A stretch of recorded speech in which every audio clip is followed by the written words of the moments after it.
Downtown San Francisco. This is 95.7 The Game. Not going to give into it with an open base. If he walks him, he's not even concerned about it. He's not going to let the big man beat him. Eighth pitch coming. High and deep and gone. And the big man beat him. Yeah, he did. The big man beat him not once, but twice. In fact, that was Aaron Judge last night hitting his 3-run homer to give the Yankees the lead. And they would ultimately win the game. He'd hit another later on. That was Krukenkaip, of course, on NBC Sports Bay Area, talking about Jordan Hicks not going to give in to Aaron Judge. As we welcome you into Saturdays on The Game, Mark Randy, Evan Giddings with you here on 95.7 The Game. It was the Aaron Judge show at Oracle Park. His first game, Evan, in his career at Oracle Park. The team that he grew up rooting for, playing against them in San Francisco for the first time, and he hits not 1, but 2 home runs, and he made Krukenkaip kind of eat their words there a little bit with that first 3-run shot. Yeah, classic broadcaster's jinx, in my opinion.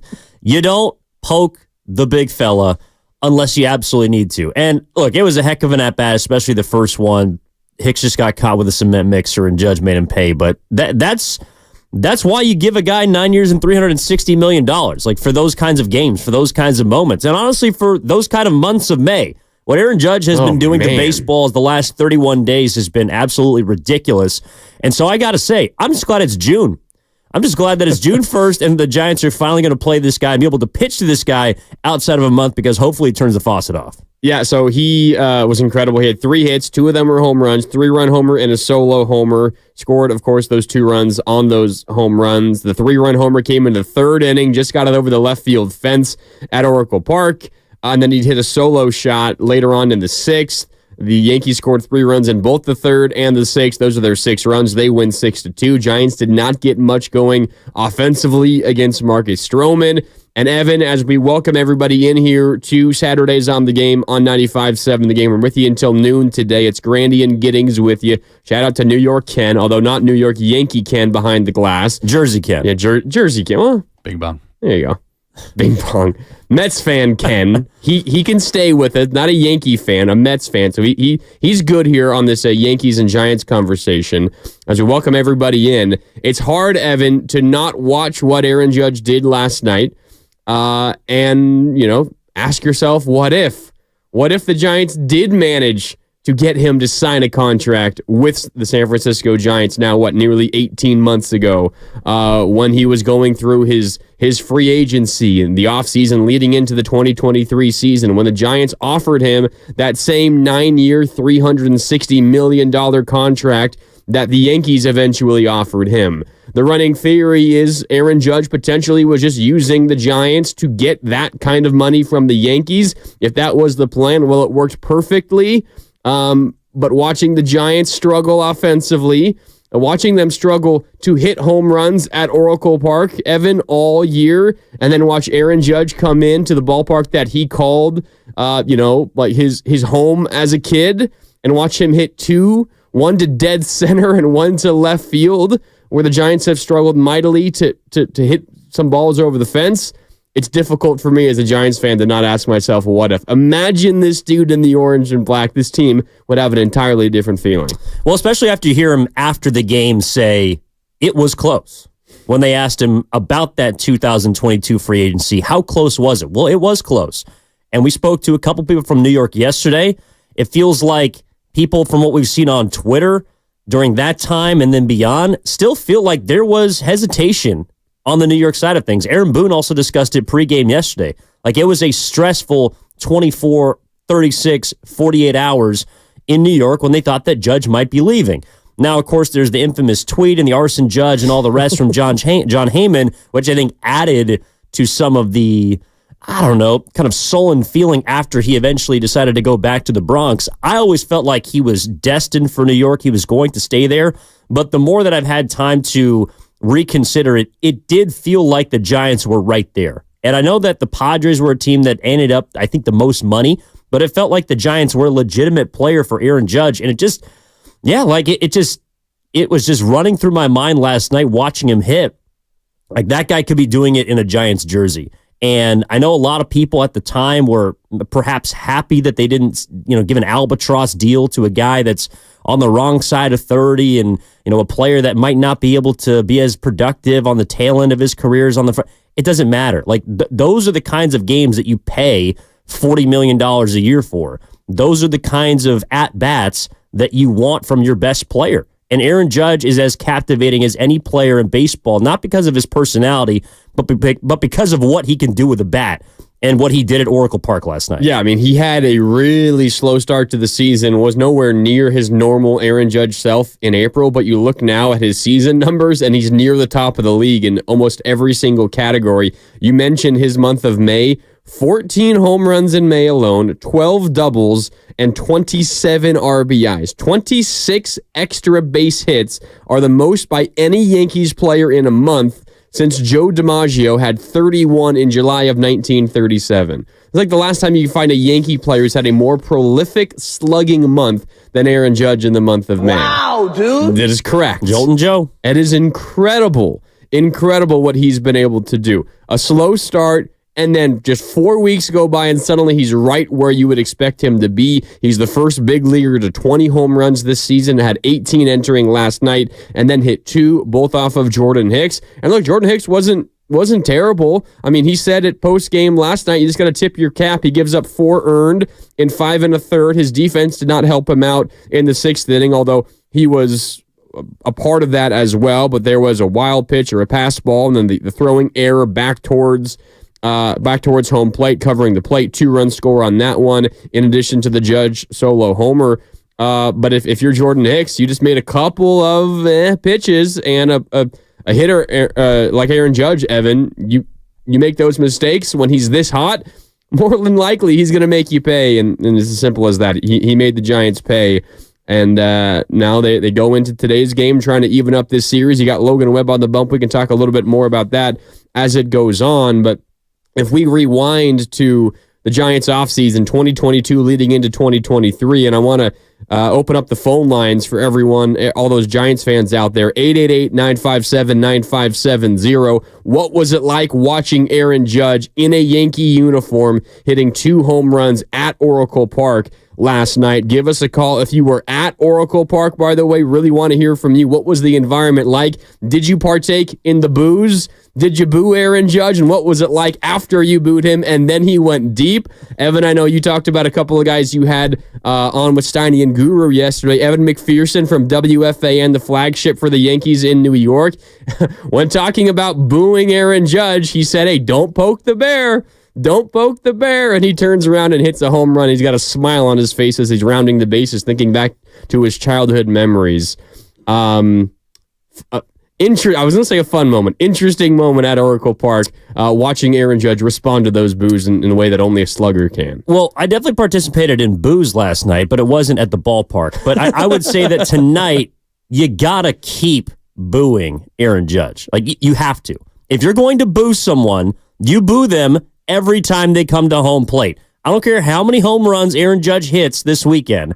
You continue to boo Aaron Judge. And yes, Keith McPherson of WFAN, big Yankees fan, came on yesterday and said, don't poke the bear. And it was mainly about how good Aaron Judge has been in the month of May. God, it was about how ridiculous he's swinging the bat right now. And to me, it has nothing to do with the boos. It has to do with, dude, you might just have to not give him a cookie. You might just have to not put the ball on a silver platter for this guy who is swinging the hottest bat in baseball. If I'm at the park tonight, and I think I might be, I think we're both going to go. Yeah. Going to try to get out there tomorrow too. If I'm sitting in the bleachers, thank you, Kent, I'm booing Aaron Judge. I'm continuing to boo now. Aaron Judge. I am leaning all the way in on the Boo Birds. Welcome to San Francisco, and take your sorry ass and your $360 million with you. Sorry ass. Yeah. I mean, his ass that's what I'd be screaming from the bleachers. His ass isn't that sorry right now. He's been awesome. He's now hitting 282 on the year, and that was after a very, very rough April. The thing is, if you boo if you boo a guy like that, and again, we want to hear from you guys, Giants fans. If you were at Oracle last night, if you're going tonight, it is a 7 o'clock start, not a 1 p.m. Saturday game, so make note of that. But you booing Aaron Judge again tonight? Did you boo him last night, and what was it like? How did Giants fans respond once he deposited not 1 but 2 balls over the fence at Oracle Park? Let us know, 888-957-9570. That's also the Xfinity mobile text line. You got to be careful, though, when you boo a guy like that. Why? Well, that's what Evan McPherson was talking about. Keith McPherson, sorry. Thinking of what, the Bengals kicker? Yeah. Evan McPherson? Oh, he's on Mount Evermore. Don't worry. Yeah. Keith McPherson of WFAN, big Yankee fan, on with you guys yesterday. Don't poke the bear. When a guy is that hot and it's a superstar and he's got that, I don't know, connection to your team and you boo him, you're almost asking for a little bit of embarrassment, because if he goes deep, you're kind of like, uh-oh. We messed up here. They booed Bryce Harper the entire Phillies series, and he didn't have a hit until Game 3. I think it was like his third at bat. It is as a fan's job, it is your job to boo the opposing best player. It is the opposing best player's job to shut you up. So I want to hear all 40,000, which I expect for a capacity crowd on a Saturday night in San Francisco at Oracle Park. I want to hear the boo birds out again. And I want to see if Aaron Judge can back up his performance against the number 1 starter against the Giants. These are the moments that make you want to watch baseball, that make you love watching baseball, because it's not always going to happen where you got all these storylines and these big players and you're one against their one, and you got everything invested emotionally into these singular moments. It doesn't happen all the time. And that's why Giants fans who are showing up at Oracle Park tonight, let me hear you. I want to hear you boo. Boo the hell out of this man. 40,000. He spurned you. 40,000. How many do you think will be Yankee fans? 10 or 15,000? Maybe a little bit less. I don't feel like I heard a lot of Yankees fans last night. I don't know. How many? Let's see. What was the attendance last night? It was probably pretty high. I was 35,000 last night. I heard some Yankee fans last night when he was rounding the bases. When they're up 6-2? Yeah. Well, he's the kind of player, and I think the same thing goes for Shohei, where a player of that caliber hits a homer, and whether or not you're a fan of that team or not, you all kind of like, like there is kind of that. Let's go Yankees chant that the Giants fans are like, yeah, we're not having any part of this. That's disgusting. Yeah, especially the second one. I mean, the first one was a linea, but the second one was just a no doubt blast to straightaway center. Talk about a guy that, for all the talk about the ballpark being a big reason why sluggers don't want to come here and you can't court a big name position player. Aaron Judge makes that park look pretty small. Well, he makes any park look small, but specifically Oracle. Yeah, and he was talking about Oracle. I can play it on my side here, Ken. Just make sure my pot's up on the board. Aaron Judge was talking about it last night. You dream about moments like this when you're a kid growing up. Here's Aaron Judge talking about homering twice at Oracle Park. Yeah, you dream about it in the backyard, playing around a little bit, and Cruz and Kipe, I've heard them for years call the games, and hear all the homers that Barry hit here, so it's pretty cool. So I was happy we could come away with one. Pretty cool. More from Aaron Judge talking about memories at Oracle. Yeah, I think it was rounding the bases. I kind of looked out to left field and being on those bleachers a couple times and just brought back some memories. But it's a special place. Grew up a Giants fan. Love coming to games out here. So pretty cool being on the opposite side, being on the field now. Man, shut the hell up. Grew up a Giants fan. No, I did. I know. I don't want to hear it. All right. He had 2 suites worth of family members at the game. I don't want to hear it, Aaron. Stuff it. Come on. God, watching him hit those home runs last night, it's just one of the most painful experiences that a Giants fan can have, because you were 18 months ago, you got the tweet that you'd been waiting for, kinda. Arson Judge to the Giants. And then he gets ripped away from you. And then what does he do? Opening day of last year against Logan Webb in the Bronx, goes deep in his first at-bat. I thought that was painful enough. Then he returns to Oracle Park. Actually, not returns. His first game at Oracle Park, gets a hit in his first at-bat, although you could have called it an error. Then goes deep, 3-run ding-dong, and then another solo homer to dead central. I am done with the Aaron Judge pain. Nothing can hurt me anymore. Aaron, I don't care that you were a Giants fan. I don't want to hear it from you anymore. I get it. You grew up in Linden, wherever the hell that is. I'm happy that you got your money. I'm happy you're still a Yankee, but I'm done with the Giants fan stuff. You can shove it, Aaron. Yeah, I mean, I heard zero personality in that quote whatsoever because he speaks with his bat. But I would say that the juxtaposition between the, I guess, big bat free agent that was Aaron Judge and then now the big bat free agent that the Giants got this offseason, it sucks watching one versus the other because, I don't know. I mean, Jorge Soler probably is about 2 inches shorter than Judge. He's probably got 20 pounds on him, Aaron does. But watching Jorge Soler's average dip below 200 as Aaron Judge hits not one, but 2 home runs and essentially wins the game by himself to cap what has been a historic and spectacular month of May, that hurts because you have thrown money at particular players to try and bring some sort of juice, some sort of power into this building, and that specific player or these set of players have not been able to do it. And the amount of home runs that the Giants have hit this year is a little alarming to me, especially when you're looking at the other side, and this guy is going to hit maybe, a couple more this weekend. The Yankees might, and actually, in my opinion, they are the best team in baseball. And Aaron Judge is a massive reason why, because he is at the forefront right now of an offense that has probably the 2 best position players in the American League, Juan Soto and Aaron Judge. However, the Giants, meanwhile, their offense is beginning to come back to earth a little bit. And it did around the time that Lamont Wade Jr. got hurt, begin to trickle off.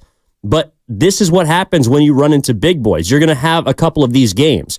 So as much as it sucked to see Aaron Judge go yard twice last night, him talk about his fandom, him doing it in front of his home crowd, him doing it in front of his family, and doing it to Giants fans after essentially spitting in their face 2 off seasons ago, you come back and you win today, and you continue to boo the hell out of them. That's just what you do.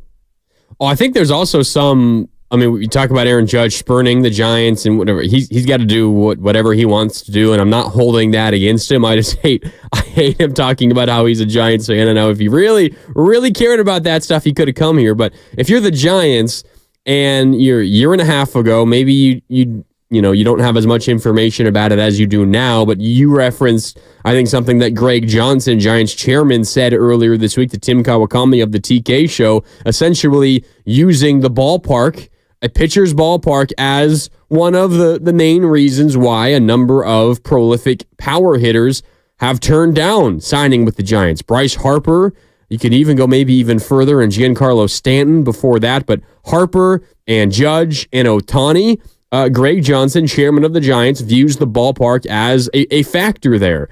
So if you have that, kind of in the back of your mind, Evan, and you're trying to attract one of the most prolific sluggers in this era of baseball, you can't just offer what everybody else is offering. The Giants offered 9 years, $360 million, and to their credit, they offered that before the Yankees did. Then the John Heyman Arson Judge tweet came down, and that probably frightened the Yankees enough that they said, all right, we're going to offer the same, and for Aaron Judge, that was enough. And I think that probably means that he was just waiting for that, and he was always going to go back to New York, assuming they got close to the Giants' offer. The Padres came in at the last second and offered more total money. They offered $400 million, but more years as well. So I think it was less average per year from the San Diego Padres. But if you're the Giants and you are operating from a position, Evan, of where you feel like a power hitter is already has a negative disposition towards playing here, you have to make an offer that either the player just cannot refuse, or if they refuse, it's not because of the money. It's because of some other situation. You offered the kind of contract that a different team offered as well. 2 other teams offered as well, and you're kind of left in a limbo where, why did he not come here? We think it's the ballpark. Maybe he didn't want to ever be here. We don't know. If you offered, say, 10 years, $450 million instead of $360, and he turns you down, okay, at that point you say, all right, he just didn't want to be here. Didn't like the ballpark, loves New York, loves the Yankees. But the Giants have for years now kind of operated in this space where they think they're on a level playing field as these other big boys in MLB. And whether it's the ballpark, whether it's whatever reason, they're simply not. When it comes to power hitters, you have to offer more than everybody else. And until you do that, and until they say no, we don't exactly know why power hitters don't want to come here. Yeah, I think there's a couple things there. Number one, I don't think money was ever going to be the reason that they got it done with Judge. It was going to be his choice. And I also don't believe that the fandom thing matters whatsoever. Like, there are players on teams on the Giants that I know for a fact that did not grow up Giants fans. There are players on other teams that I know for a fact did not grow up fans of those teams. It has nothing to do with fandom. It has nothing to do with allegiance, as much as we love to make that a storyline. It does have to do with cold, hard cash, but when the difference is a couple of $1 million and you can choose to be comfortable in your city, you can choose to be, a hitter that's going to have better numbers in certain spots. Like Aaron Judge is a player that can hit a ball out of any ballpark, but a primary power alley for him is right center. And where's the easiest place to hit a home run at Yankee Stadium? Right center. Where's the most difficult place to hit a home run in San Francisco? Right center. Maybe that has something to do with it. I'm not sure. But I am with you that overpaying is something the Giants are going to have to do, because take, like the housing market, for example. There are more first-time buyers now than ever. That means that people that are buying a second home, well, it's going to be a little more difficult. You're going to have to offer up more because there's more competition. These guys and these first-time home buyers are spending massive amounts of money more above market value. And so while you don't think it's fair, while you don't think you might be paying a proper price for your home, you're going to have to do it because the market dictates it. And right now, the market is dictating that the San Francisco Giants will not be players for big-name position players unless they overpay. And that means this offseason, if they want to acquire someone like Juan Soto, they're going to have to pay an absorbent amount of money. It's why last offseason, when I threw out $750 million for Ohtani, I feel like some people might have thought I was crazy, but I just took the best position player and the best pitcher and combined their salaries, 10 years, 75 per year, $750 million. That's what you give him. And he ended up getting 10 for 700. He may not have chosen the Giants in the first place, but that's kind of the math that you're forced into. It might not be, a economic or, on paper intelligent investment, but if you do make those kind of investments, or if you have a chance to, you might end up with a player like Aaron Judge that can hold the palm of your ballpark in your city in his hands in another team's uniform. Yeah, and there's a very real chance that, 7 years from now, when this Aaron Judge contract is about to expire, he's hitting like 212 or maybe can barely stay healthy. Like that's a reality. And no one is saying that you're going to look back at the end of the contract and think he was worth every single penny at that last year of the contract. Like, that's the way these things work. The Los Angeles Angels, very famous for giving Albert Pujols a gigantic and long contract, and at the end of that contract, he was dealing with plantar fasciitis for years, and he could barely get on the field, and of course that didn't really work out for the Angels because they never really won with him, and they had Mike Trout with him, and it never quite worked out. Like, that's the reality of these kind of contracts for these kinds of hitters. And you're right, Judge is not the spring chicken anymore. Juan Soto's a little bit of a different story, because while he has still been in the league for a very long time, he is still in the prime of his career and has a number of really good years left. But the bottom line for the Giants is, if you want a player of that caliber, and don't kid yourself, they desperately do. They would kill to have a player of that caliber. But the reality is, and I think this reality is finally hitting them, the reality is, if you legitimately want to get one of those players on your team, you are at a little bit of a disadvantage. And I think the reason is relatively simple. I think it's the ballpark. There was all the talk this past offseason about, the city of San Francisco, the doom loop. No one wants to come here because of all of that. I'm not so sure that's what this is all about. I think it's the ballpark. If you're Aaron Judge, if you're Shohei Ohtani, if you're Bryce Harper, you're going to go where you can put up the best numbers. And as of right now, that is not Oracle Park. You had the weird year in 2021 when you were hitting home runs left and right, and Buster Posey was going out to right field. As odd as that is, that happened randomly. But now it's kind of playing back to where it has the vast majority of its 25 years of existence now. The reality for the Giants is when you're going after a big power hitter, right-handed or left-handed, you're at a disadvantage, which means you have to offer more than everybody else. And if you do ultimately sign a guy like that, you might be dealing with headlines saying Giants overpay for blank. You're going to have to live with that if you want that guy. You don't have to get that guy. The Giants have proven they have won without that kind of hitter before. But if you do want that guy, which they do, you're going to have to overpay. It's as simple as that. Well, I think it's less about the ballpark for me than it is about just the state of the franchise. And I know coming off of 22, they were closer to their 100 and plus win season. But still, I don't know how much faith there was league-wide in the direction of the Giants. There might be more league-wide faith in the direction of the Giants now just because of their younger players. So, yes, your numbers are inevitably going to dip.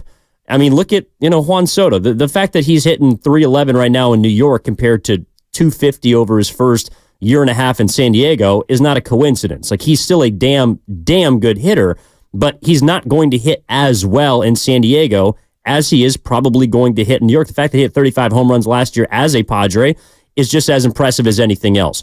So the ballpark does play somewhat of a factor, but I think it has to do with a larger place that the Giants are in, which is people don't know really what they're doing or what they've been doing for the last, say, 6 years in which they made the postseason once.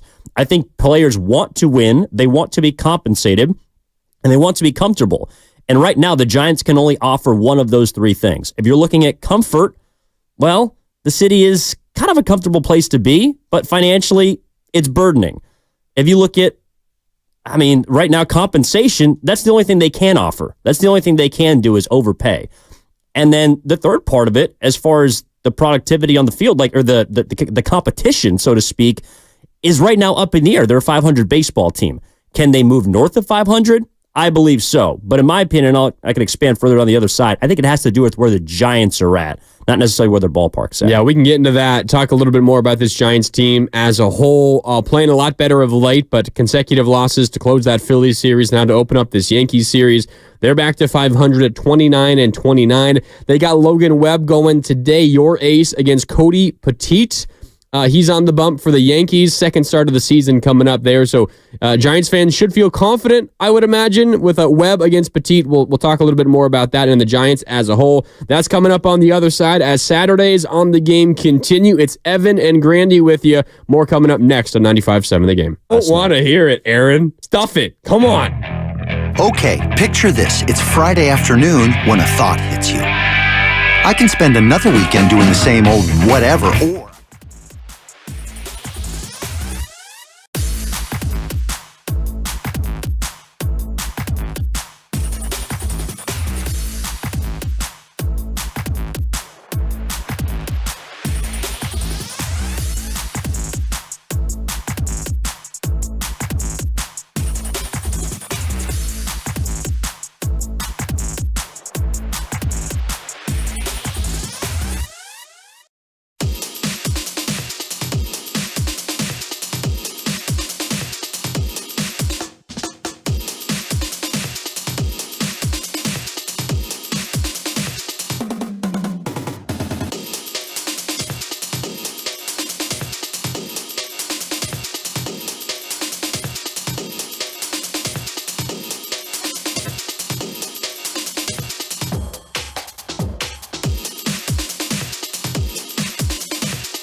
Yeah, that's the thing about the classic home run hitters. I mean, their fly balls just go over the wall. I mean, they're just fly balls. Mere mortals, they're 30 feet short. I don't think this one's coming back either. Gone. Now back to 95.7 The Game. Oh, Mike Kruko's got to be careful of the broadcaster jinx whenever Aaron Judge is at the plate. That's twice. He was 2 for 2 or 0 for 2, I guess, depending on what side you're on.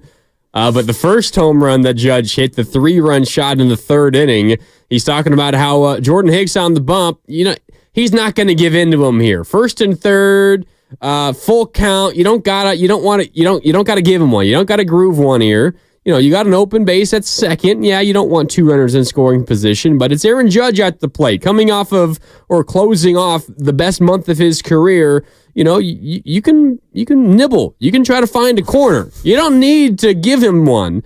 And then the very next pitch, he gives him one, and Aaron Judge does not miss it. A laser beam over the left field fence, 3-1 Yankees. And then in the 6th inning, the highlight you just heard there, courtesy of NBC Sports Bay Area, Kruko talking about how power hitters, just any fly ball they hit seems to go to the warning track. For mere mortals, it's different. And then you hear the crack of the bat and another one over the fence to dead center this time. And that was more than enough for the Yankees. They win 6-2. But the broadcaster jinx, Evan, on full display last night from Mike Kruko on NBC Sports Bay Area. Well, and good hitters will do that to broadcasters. They'll do it to good pitchers. They'll do it to pundits. They'll do it to people who are critical of them. They will shut them up, or they will make them eat their words. That's what they do. And in that way, he is not this player, but last night's performance was Barry Bonds-like, because he didn't say anything. He didn't incite the crowd. Wherever Barry Bonds went, he got booed. Now, for very different reasons, especially later in his career, but even early on, it's because he's the best player on his team. He's the most dangerous player on any field that he walks onto. Aaron Judge is in that kind of zone right now. And for him to walk to the plate, say pretty much nothing before, and as we heard in the first segment, nothing after the game, he spoke with a big stick. Like, that's what he did. That's what he does. He is a towering, impressive figure in the game of baseball, and right now there isn't a player as hot as him. Last night's performance was Barry Bonds-like. He's not Barry Bonds, but I think there were a lot of people that got that flashback as Giants fans watching him hit 2 home runs out of the park and basically winning the game by himself. Yeah, they scored 6 runs. He drove in 4 of them. The Yankees only gave up 2, so, the 3-run homer that he hit in the third inning was enough. The Yankees did not need anything beyond that. They ride Marcus Stroman on the bump, who was really good through 7+ innings. Giants struggled to get much going against him. And the Yankees win 6-2 to open up the series. Game 2 is tonight, 7:05 first pitch from Oracle Park. It's Logan Webb on the bump for the Giants against Cody Poteet for the Yankees, making just his second start of the season. So the Giants feel good about that, at least the pitching matchup. But you never know. The Yankees, as you talked about, one of the best teams, if not the best team in baseball. They've got a handful of really scary hitters. Juan Soto and Aaron Judge are incredible. They've got a really great bullpen. While they don't necessarily have a top-flight starter going today, there's a lot of talent around them, and Aaron Judge leads the way. Wouldn't say he called his shot by any means or anything like that, but I imagine when he steps up to the plate and he's hearing the boos, and it's his first time at Oracle Park as a player, at least as a major league player. I think he talked about how he had some pre-draft stuff at Oracle Park when he was entering, that era of his career, post-college and pre-being a professional baseball player. But his first regular season baseball game at the professional ranks at Oracle Park, he's probably thinking, I want to shut these guys up. I want to hit one over the fence. So in that sense, kind of called the shot, Evan. You know who else called their own shot this week? It was Daryl the Guru Johnson, huh? Talking all week about how he's going to pop one over the fence at the 95.7 The Game softball game. And after he had a rough beginning, he did. We were out there yesterday in the sunset. Great little ballpark. Shout out to Shasky for setting everything up. And Goo hit one over the fence to left field, huh? During BP. He did, yeah. It was Judgian. It was a Judgian-like blast. Judge pulled the guru. That's what happened at Oracle Park last night. Yeah, exactly. No, Daryl the Guru Johnson was swinging the softball bat with some authority after he got locked in. First swing didn't go his way. That's when you got to bear down. And yeah, it was I had a lot of fun. And the fact that we got the turnout from pretty much the entire station, for those who've been kind of hearing about it throughout the week, all 3 shows were represented, producers, our social media team, some promotion staff was there, significant others, family members. It was a really nice, all-encompassing softball game that I think everyone had fun at. I mean, yeah, there was a couple injuries. I might have been one of them. Oh, yeah. How's your shoulder doing? It doesn't feel good. It feels out of socket right now. My left one feels out of socket. It's not from throwing. It's from swinging. And I've been feeling muscles that I have not felt in a long time. What about you, Ken? Yeah, I thought it was going to feel a lot worse, but not too bad. But I tried to crow hop one from left field to home. Was not even close. But also want to talk about Bonte Hill. How about him diving deep for one? Oh my God! Both Goo and Bonte hit the dirt. The tallest guys on the field just eating one. Yeah, that was pretty funny. Bonte was playing a left-handed second base, which you don't see too often. Tough to do. Really hard. You got to go in the hole, turn your backhand side. It's not a natural movement. And B hit the deck with some authority, just the way that Guru hit that baseball. We appreciate the hustle, B. Hit the dirt. Everyone had a good laugh at his expense, but we love you, B. That was a lot of fun. Both of them still went to the game, by the way. They did. Our 2 representatives at Oracle Park last night. Yeah, Goo was probably wearing his cowboy star shirt still, of course, too. He managed to change back. I don't think he wanted to walk into the city with a Dallas star on. But he did have a lot of fun last night. Checked in with him. He had a good time.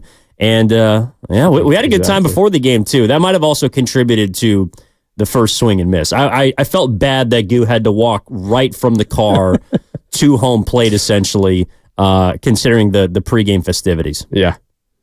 Crazy. It was a lot of fun yesterday. It all led into the Giants game. Unfortunately, it wasn't as fun for the Giants at Oracle Park last night. It is Saturdays here on the game on 95.7 The Game. Mark, Randy, and Evan Giddings with you until noon. Were you guys at Oracle Park last night? What was the reception like for Aaron Judge? Did you boo him? And what was the reaction once he went deep? Want to hear from you guys. 888-957-9570.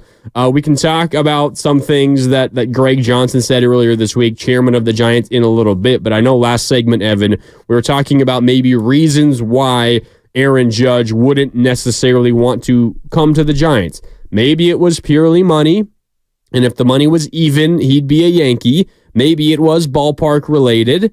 Maybe it was situation related. And as it stands right now, Evan, you look at the last 2 seasons, or last season and this year so far for each of these 2 teams, specifically this year, the Yankees weren't terrible last year, and the Giants obviously were mediocre, and they were fighting for a playoff spot for much of that season, but fell off late. But as it currently stands right now, not much of a contest. This Yankee team is very deep. They've got a fearsome lineup. They haven't even had, their ace available all season long, out all season up to this point. They got Nestor Cortez and they've got Carlos Rodon, former Giant, but Garrett Cole's been out all year. They've got a hell of a bullpen. You got Aaron Judge, you got Juan Soto. Giancarlo Stanton isn't as good as he once was, but still a fearsome bat in that lineup. And you look at it compared to the Giants, and while the Giants have been playing a lot better lately, Evan, there's a pretty wide gulf between obviously the wins and losses, but the talent discrepancy on these 2 rosters is kind of wide right now. And you can understand if it was just about winning for Aaron Judge, that he feels the Yankees get him closer to winning, and I don't think you can argue with that. Well, yeah, of course. I mean, the 2 rosters are extremely different. It doesn't mean that I don't think the Giants have a very good chance to win today's game. And in fact, the way that things are set up, I think they have a good chance to win the series if Blake Snell shows up tomorrow. So you want Logan Webb on the bump tonight. You want Blake Snell pitching in what is hopefully a rubber match tomorrow. That's kind of how you have to look at this thing. Like, yes, on paper, you're not better than the New York Yankees. I would argue on paper, no team right now is better than the New York Yankees. And I'm curious where people believe the biggest gap is, because it could be the offense, and I think that was on display last night with Aaron Judge. I think personally, Mark, to me, right now, the starting pitching staff or the performance of the starting pitching staff is where the widest gap has been, because you can make a case that the guy who's supposed to pitch today, Clark Schmidt, has been their second best pitcher this year. They already don't have their number one in Garrett Cole, and yet you still look at Luis Gil with a 1.99. You look at Rodon, who's got a 3.0 ERA. Marcus Stroman just went 7 strong last night. Nasty Nestor we're going to see on Sunday. This is still a Yankees team with a heavy set of horses on their starting pitching staff. And the Giants right now, I think, have the talent in that area. They're just not performing like it. So, in regards to the gap, I think it was not a great first showing. However, you're coming off of winning 10 of 13. You just beat the best team in the NL 2 out of 3. And now you're trying to figure out how you can get back into the series against the New York Yankees. So depending on the rest of the weekend, I think the Giants are still in decent shape. But if you're asking me to compare these two rosters, well, there's a reason that one team has 40 wins and the other team has 27. Yeah, Yankees are 40-19 right now, second best record in baseball, only to the Phillies, who are 40-18. The Phillies have played one fewer game. The Yankees have one more loss than the Phillies do, but both teams sitting with 40 wins right now. It's a pretty tough homestand. You got the two best teams in baseball coming in. So far, you're 2-2. I came into this homestand, these 6 games, 3 against the Phillies, 3 against the Yankees. Split. Go 3-3. Win one series, get one out of the other. That's all you got to do, and they've already won one series. Giants, it's up to you to win at least one of these next 2 games. You finish this 6-game homestand against the two best teams in baseball, 3-3. I don't know how you feel, Evan, but I'll take that. 3-3 versus the Phillies and the Yankees. That's good enough for me. Those are 2 really, really good baseball teams, and you feel good about your chances to get that done today with Logan Webb. I think it obviously depends on today. Like, if you win today, you absolutely want to get greedy. Like, you want to take Sunday. And I think that is also a message to not just your fans, but to the rest of baseball, excuse me, that this is a Giants team that is looking to compete, that is looking to win. I looked at this homestand as a barometer homestand to see how far you are away.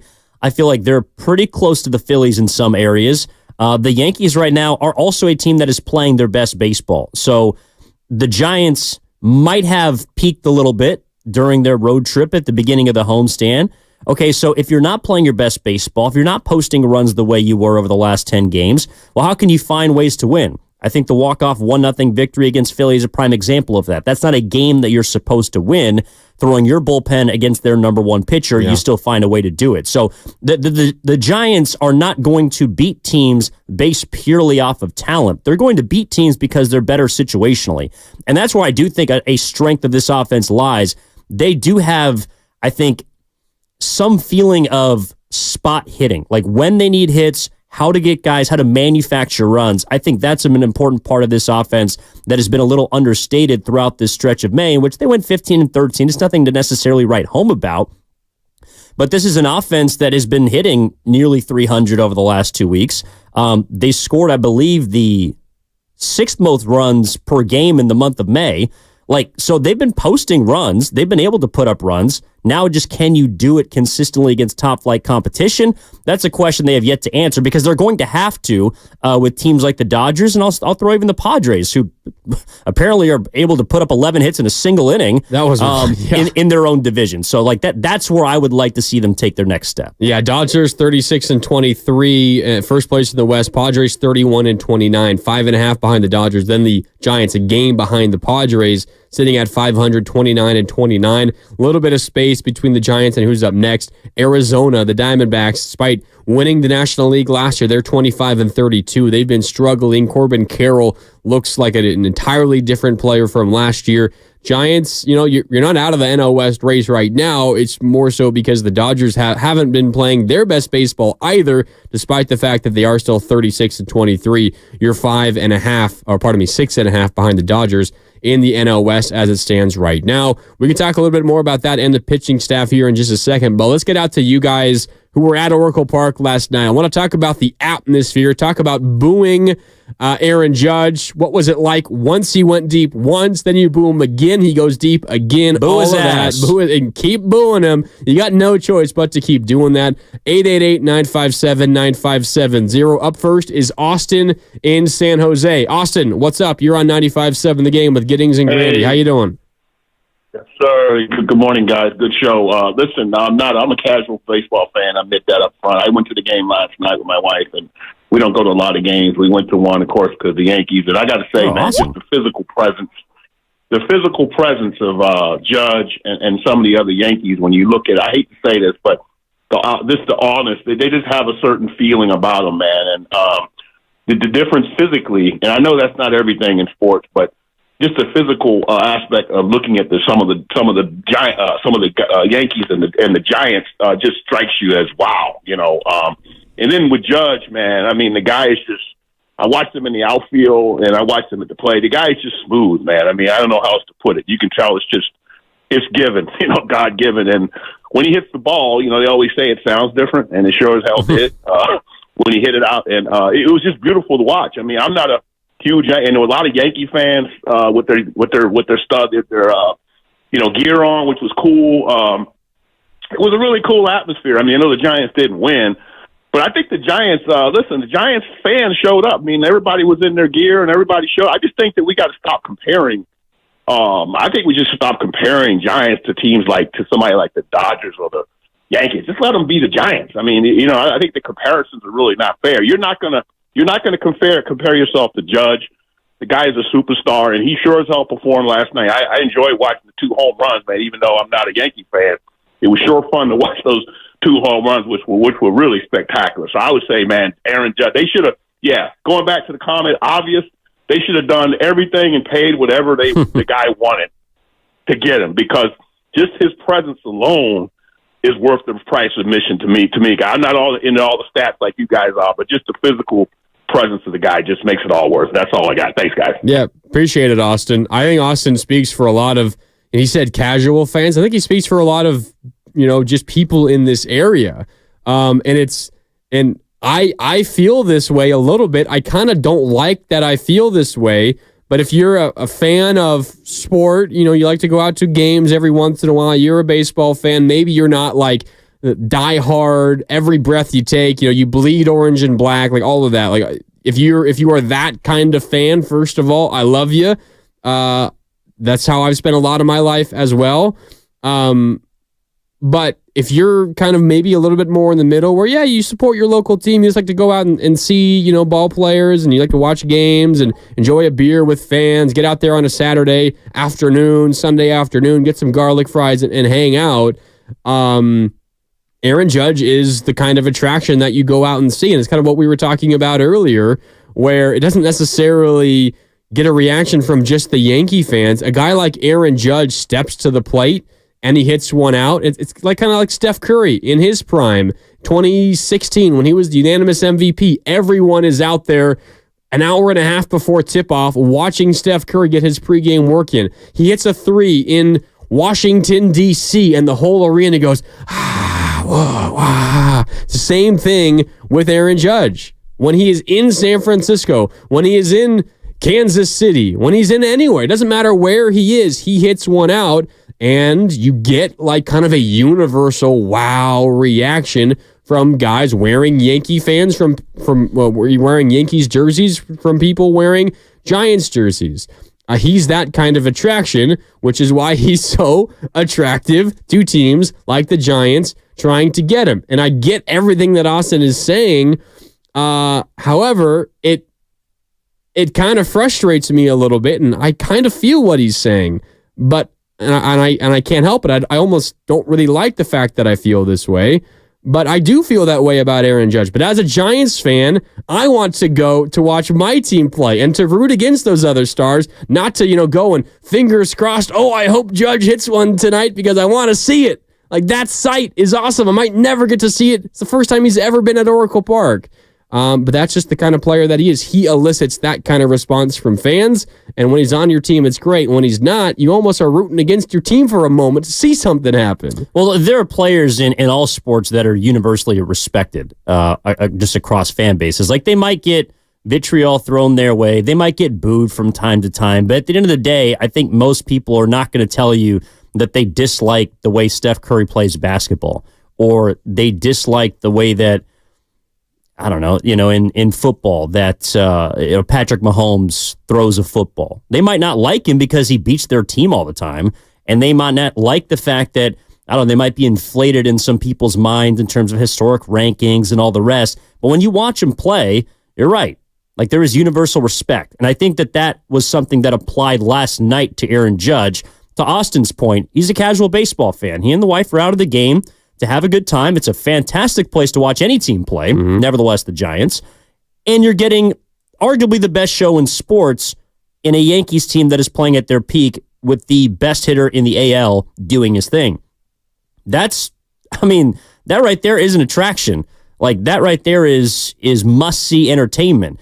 And so, yes, it sucks it's on the other side. I also have to imagine there were a lot of teams when Barry Bonds was playing for the Giants that were saying, wow, I wish we could have Barry Bonds. I wish we could have this guy on our team hit 73 home runs in a season. I wish we could watch a guy just clobber baseballs like he did in the Bronx halfway up the upper deck off Ted Lilly. Like, I bet there are tons of people that are saying, I wish that guy was on our team. So the shoe's on the other foot in a sense, but because of the, I guess, closest of acquiring him, it hurts a little bit more in regards to Aaron Judge. I never felt like Judge was getting to the Giants, and to bring it full circle to 2024, you're not going to get a player like that, I believe, right now because of where the Giants are at. That doesn't mean that you can't beat them, though. That doesn't mean that you can't go out and Logan Webb can't shut up Aaron Judge tonight and strike him out or get him out a couple times. I believe that he should be booed tonight while also being respected for what he did last night. I just feel like that's the experience you have as a fan.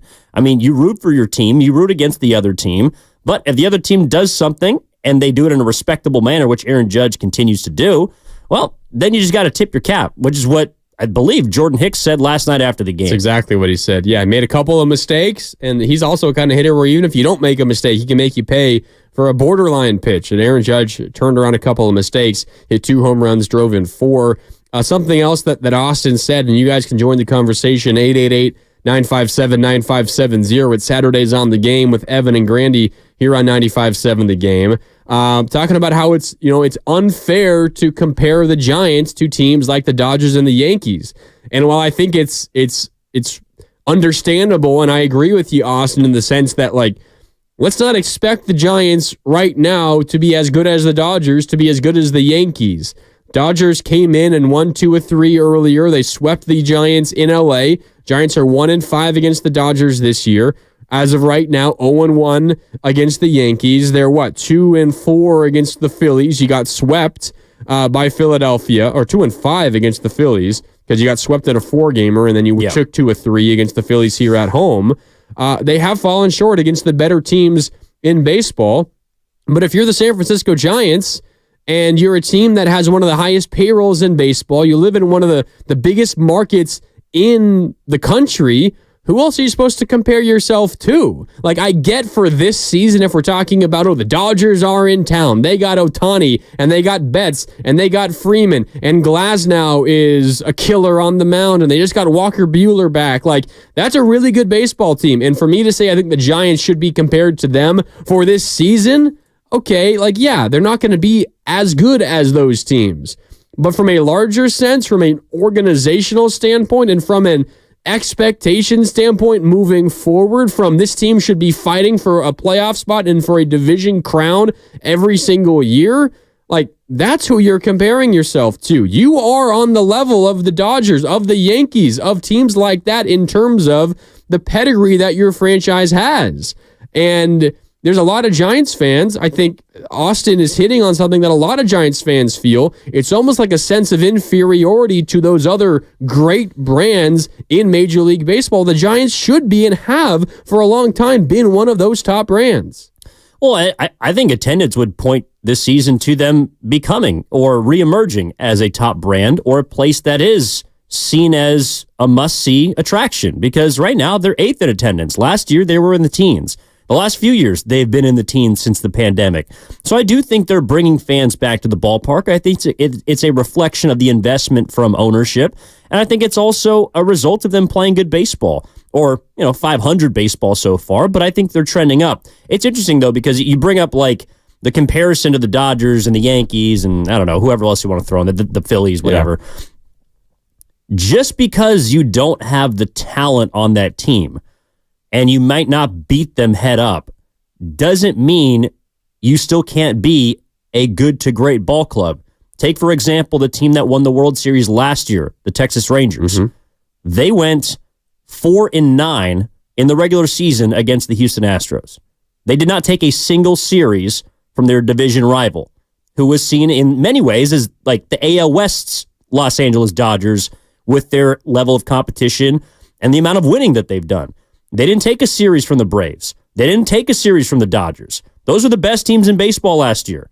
And the Texas Rangers still won the World Series. And they took on the Diamondbacks as well, who have a similar story out of the NL. They also went 1-3 against the Diamondbacks in the regular season. So I'm not saying that the Giants are all of a sudden, because they're not performing well against good to great teams, can just turn the table the way the Rangers did. I think they're a very different roster, and the Rangers are constructed, or were last year, extremely differently.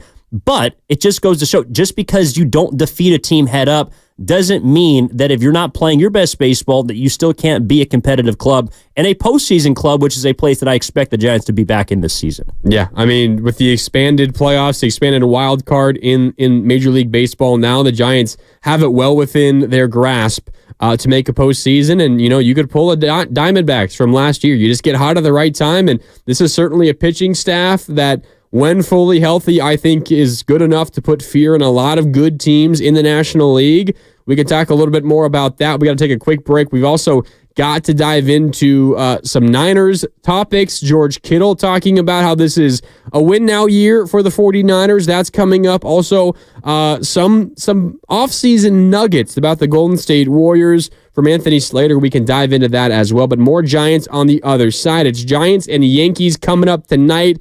Game 2. Logan Webb is on the bump as the Giants try to even up the series against the Bronx Bombers. 888-957-9570 is the number. We'll take a quick break. It's Giddings and Grandy with you. More next on 95.7 The Game. The Angie's List you know and trust is now Angie, and we're so much more than just a list. We still connect you with top local pros and show you ratings and reviews.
Now back to 95.7 The Game. Oh, man. You ain't wrong. That makes me upset.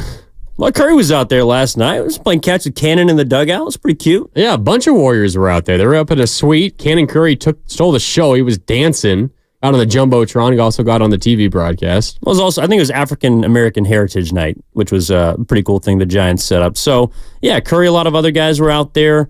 And it was a fun night at the park, just not if your name was Jordan Hicks. No. He didn't pitch terrible. I mean, he just got beat a couple of times by one of the best hitters in baseball. You could argue maybe the best, but one of them, that's for sure. Maybe the best power hitter in baseball. He's certainly up there. That was Anthony Rizzo that you heard from coming back from break, talking about how, great to see everyone out here. You got stars are out, kind of like, games. It's the old Staples Center, now Crypto.com, where you got all the stars sitting courtside. That's what happens for Laker games. It's what happens when the Yankees go somewhere. You get all the big name guys in that area that come out. Steph Curry was out there.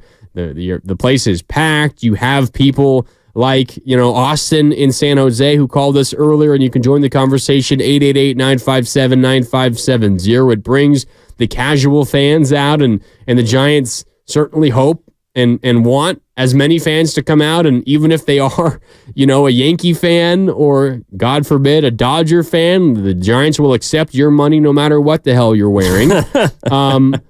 But ideally, they want to be in a position... With interest. Yeah, with interest. But ideally, they want to be in a position where the reason you're coming out isn't because of the opponent. It's because the Giants are exciting enough to draw, 40+ thousand every single night like they did when they were winning championships in 2010 and 2012 and 2014. And we can talk about the youngsters, Evan, and how they've kind of turned this season around over the last 2 or 3 weeks now.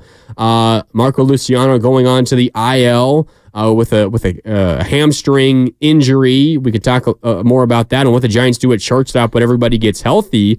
But I think it's also important. We're talking so much about Aaron Judge and what he would look like on the Giants, and the Giants should have, given him an offer that he couldn't refuse. And if he did refuse it, well, then that you just simply can't get a guy like that because of your ballpark or because of the state of your franchise or whatever it is.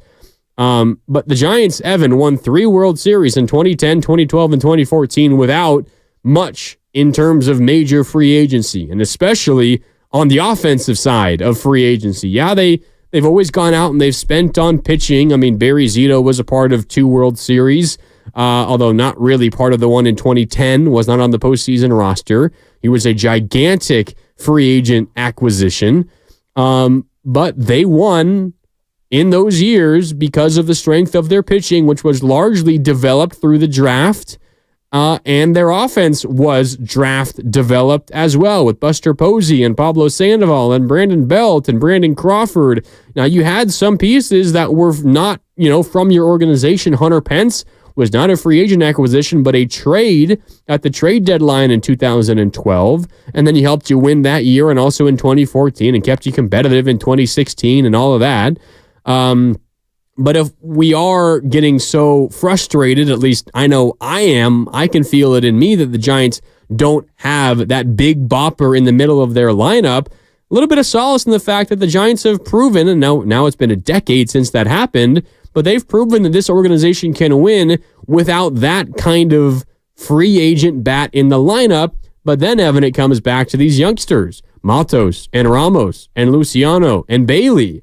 Are these going to be the kind of guys that are torchbearers for your organization moving forward? And are they good enough to be pillars on a team that is competitive and in the postseason year after year after year? Because if they're not, given the struggles in free agency on the offensive end, it's going to be difficult to field a potent offensive lineup. Yeah, I mean, perhaps. It is interesting, though, like those World Series teams, yes, there wasn't a Judge or a prototypical, Bonds, or whatever you want to call it, like the prototypical superstar, but they were teams that were invested in. I think the 2014 team is the only team that did not have a top 10 payroll in baseball. So, they spent a lot of money, and perhaps a lot of that was invested in, say, like Barry Zito or players that didn't contribute as much. Aaron Rowand in 2010. Yeah, exactly. So, they didn't hit on all those free agent signings, but they did invest in their team, and I think that's a recurring theme for a lot of successful Giants teams. And it's also a theme of this team. I mean, this team has a lot of money invested in it.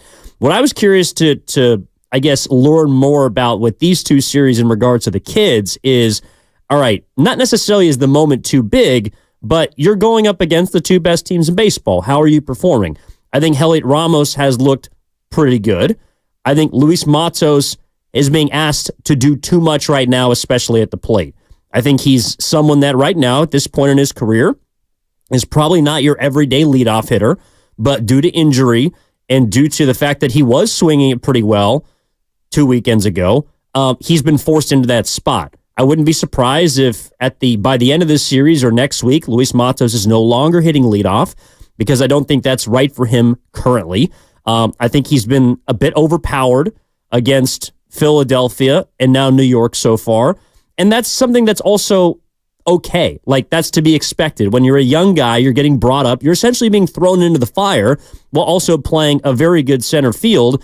Those things are going to happen. So they've used the kids to win some games, specifically on that last road trip, but those kids are beginning to regress a little bit. That's why I felt like this series and the remainder of this homestand, it's about the veterans. When you play the big boys, when you play players and teams that you expect to make the postseason, and you play teams that have, quite frankly, World Series aspirations, you need your best players. You need those investments that we just discussed to play up. And so far, in the Phillies series, I thought someone like Matt Chapman performed very well. Last night, there wasn't a lot of those guys. Jordan Hicks was an offseason investment. I didn't think he pitched very well, and I don't think he has pitched well in his last 4 starts after a great start to the season.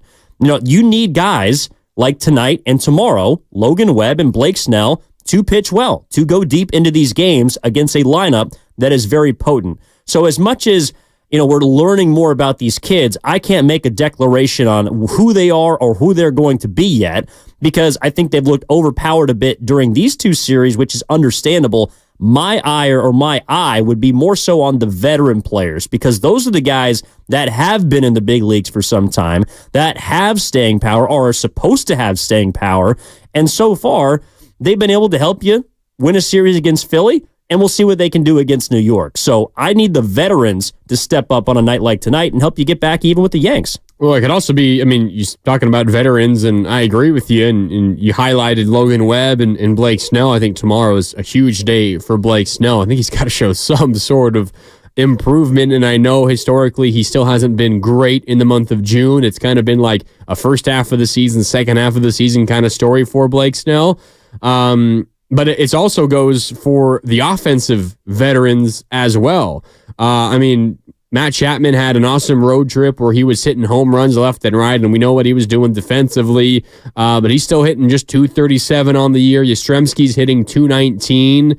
You're not getting a lot from your veteran offensive guys either. Now, part of that is because you do have some injuries, and you mentioned earlier Jorge Soler with an 0 for 2 day last night is now below 200, hitting 199 on the season. Michael Conforto's been out for a long time, kind of odd. It felt like he was nearing a return like a week and a half ago, and he still hasn't come back. He just began his rehab assignment last night with AAA Sacramento.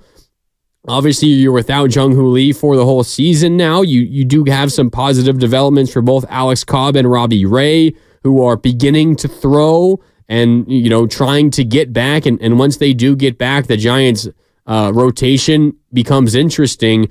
But you're right. You're going to have to rely on your veteran pitchers here the next 2 games of this series. But it's also going to be on guys like Chapman and Tyro and Yastrzemski and Soler to figure it out. Because we talked about the young guys kind of changing the vibe. You feel that youthful enthusiasm and all of that. You look at some of the numbers now. Luis Matos is hitting 230 on the year. He's 3 for his last 24. Like, you can't expect these guys, unless they're 2010 Buster Posey who just jumps onto the scene and wins Rookie of the Year. You can't expect those guys to carry your lineup night after night after night. You're going to need some help from the others. The one consistent who I feel relatively confident in going forward, Evan, it is one of your youngsters in Patrick Bailey. He looks like he's going to be an all-star at catcher this year in the National League. 2 for 3 last night. He's hitting over 300. We know what he can do defensively, although he probably hasn't been as good defensively this year as he was last year. That's pretty hard, too. Yeah, very hard. Bailey is a legitimate like cornerstone player for your franchise, and he's going to be a Giant for a really, really long time. But you need somebody else consistently to come along on the ride with him, and you haven't really had that on a consistent basis. Honestly, one of the more consistent guys besides Bailey has probably been Elliot Ramos. I mean, he's been pretty good, but beyond that, you've had a lot of stop and go. Good series here, and then you go 0 for 9 with 3 strikeouts your next series. Like, you haven't had that consistent offensive threat from really anybody aside from lately Patrick Bailey. Yeah, and that's what you hope for from your catcher, right? I mean, you want a guy that is consistent behind home plate, that can handle a pitching staff, and that can provide you some pop in the lineup. You know, I think Bailey has been really good at the plate, and the fact that he's a switch hitter gives him even more versatility. Yeah, that's probably the guy you feel the most consistent in, but that's also your former first-round pick. I mean, that's the guy who should be ideally somebody that you hit on. It's probably going to take some more time for some of these other players to I guess, I don't know, find themselves, and it'll be interesting to see when, Conforto comes back. I know people don't want to hear it, but I do think Austin Slater is going to continue to be on this team. Lamont's absence really hurts the middle of that order, and they're trying to piece it together around missing a guy that's got a near 1,000 OPS. I mean, this is an offense. It's interesting. Like, the offense, to me, I know they don't have any big names, and I think that's why we kind of look at them as maybe the problem. But the problem in the month of May, and I think what is going to dictate this season for the Giants is going to be their starting pitching staff. That is where they've invested money. That is where they've invested talent. And I think it's their best overall group. And the issue in the month of May was not the offense. It was the starting pitching. The offense, again, scored nearly 5 runs a game the last 31 days. That's pretty good, especially for a team that might not have your prototypical stars and has been hit with a lot of injuries like you just laid out. Your starting pitching staff, meanwhile, is not whole yet. You're still looking for Robbie Ray and Alex Cobb, but they were 29th in ERA in the month of May. They won 5 games in the month of May. Would you like to know would you like to guess, Mark, how many pitchers went into the 6th inning not named Logan Webb? How many times it happened in the month of May? Starting over pitchers 28 games. Went into 6. Went into the 6th inning. Just got to the 6th inning. Number of times or number of individual pitchers? Well, it's one and the same. Same answer? It's one and the same. Definitely not Blake Snell. He has not gotten even into the 5th inning yet. He has not finished 5 innings. Jordan Hicks probably did it once. Kyle Harrison might have did it once. I'll go 2 times, 1 for each of those guys. You are correct. Kyle Harrison went 7 innings at Colorado, and Jordan Hicks got through 5 1/3, although I think took the loss during the last road trip I'm not sure if it was Philadelphia. But the point... Hicks also went 5 1/3 yesterday, so I guess maybe 3 total times. There you go. The fact of the matter is you haven't had consistent starting pitching. You have not had your best players play their best. I think the offense is... this is probably who they're going to be. They're not a team that's going to light up the scoreboard every given night, especially against good teams and good pitching staffs. But you need your starting pitching to set tones for games. And Logan Webb has been the only guy that's been able to do that. Being able to go deep into a game, being able to pitch not once, not twice, but 3 times through an order, which is something they still don't want Jordan Hicks to do. And so you are going to need, over these next 2 days, I want to see the starting pitching play better, because you demand so much from your bullpen, which has been a hot topic at this station, how Melvin's managed the relieving core, how he's managed the bullpen.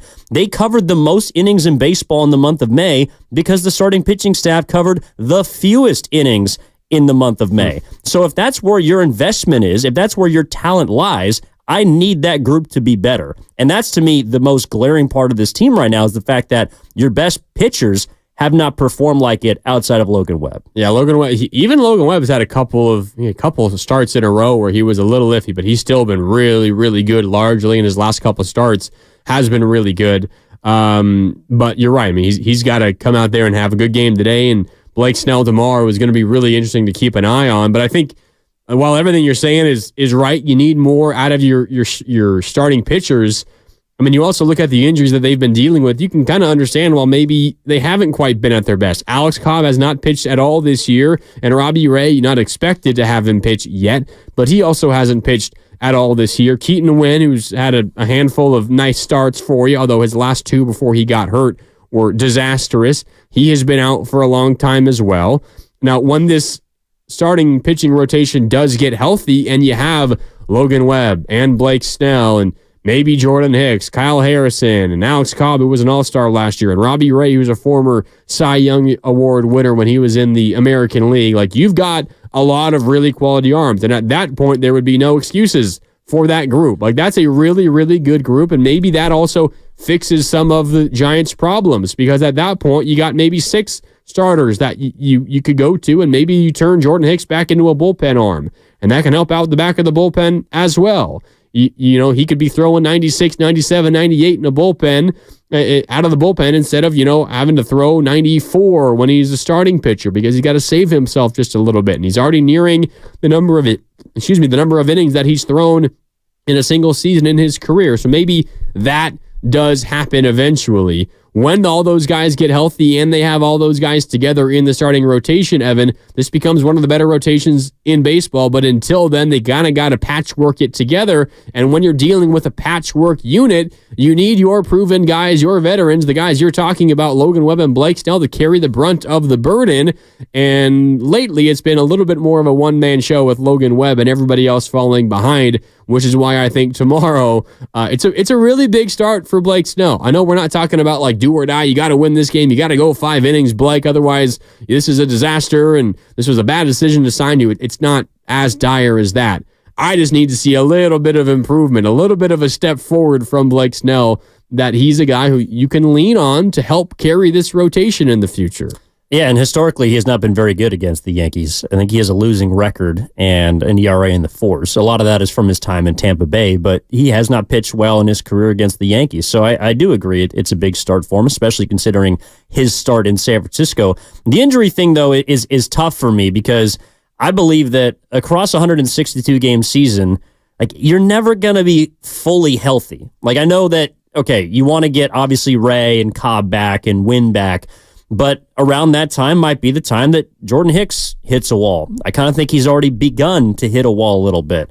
I mean, you look at a team like the Yankees, like they're missing arguably their 2 best pitchers right now. Garrett Cole's on the shelf, and Clark Schmidt just hit the 15-day, and he's been really good for them this year. So teams deal with injuries, but it's about how they overcome them and who's able to step up. I think that's why the younger players, the last road series and the previous homestand towards the end against the Rockies, that was important, because those are games that you should win, and those are series that you should take.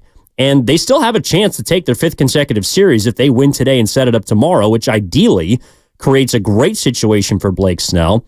I mean, the depth of the Giants, I am more bullish on than I was last season, because when they dealt with injuries, it was just a cobbled puzzle piece of a lineup, and you didn't know who the hell was going to be hitting where, who they were going to be hitting against, and if they were going to be an automatic out or not. This team, I think, has a little more staying power because of those younger players.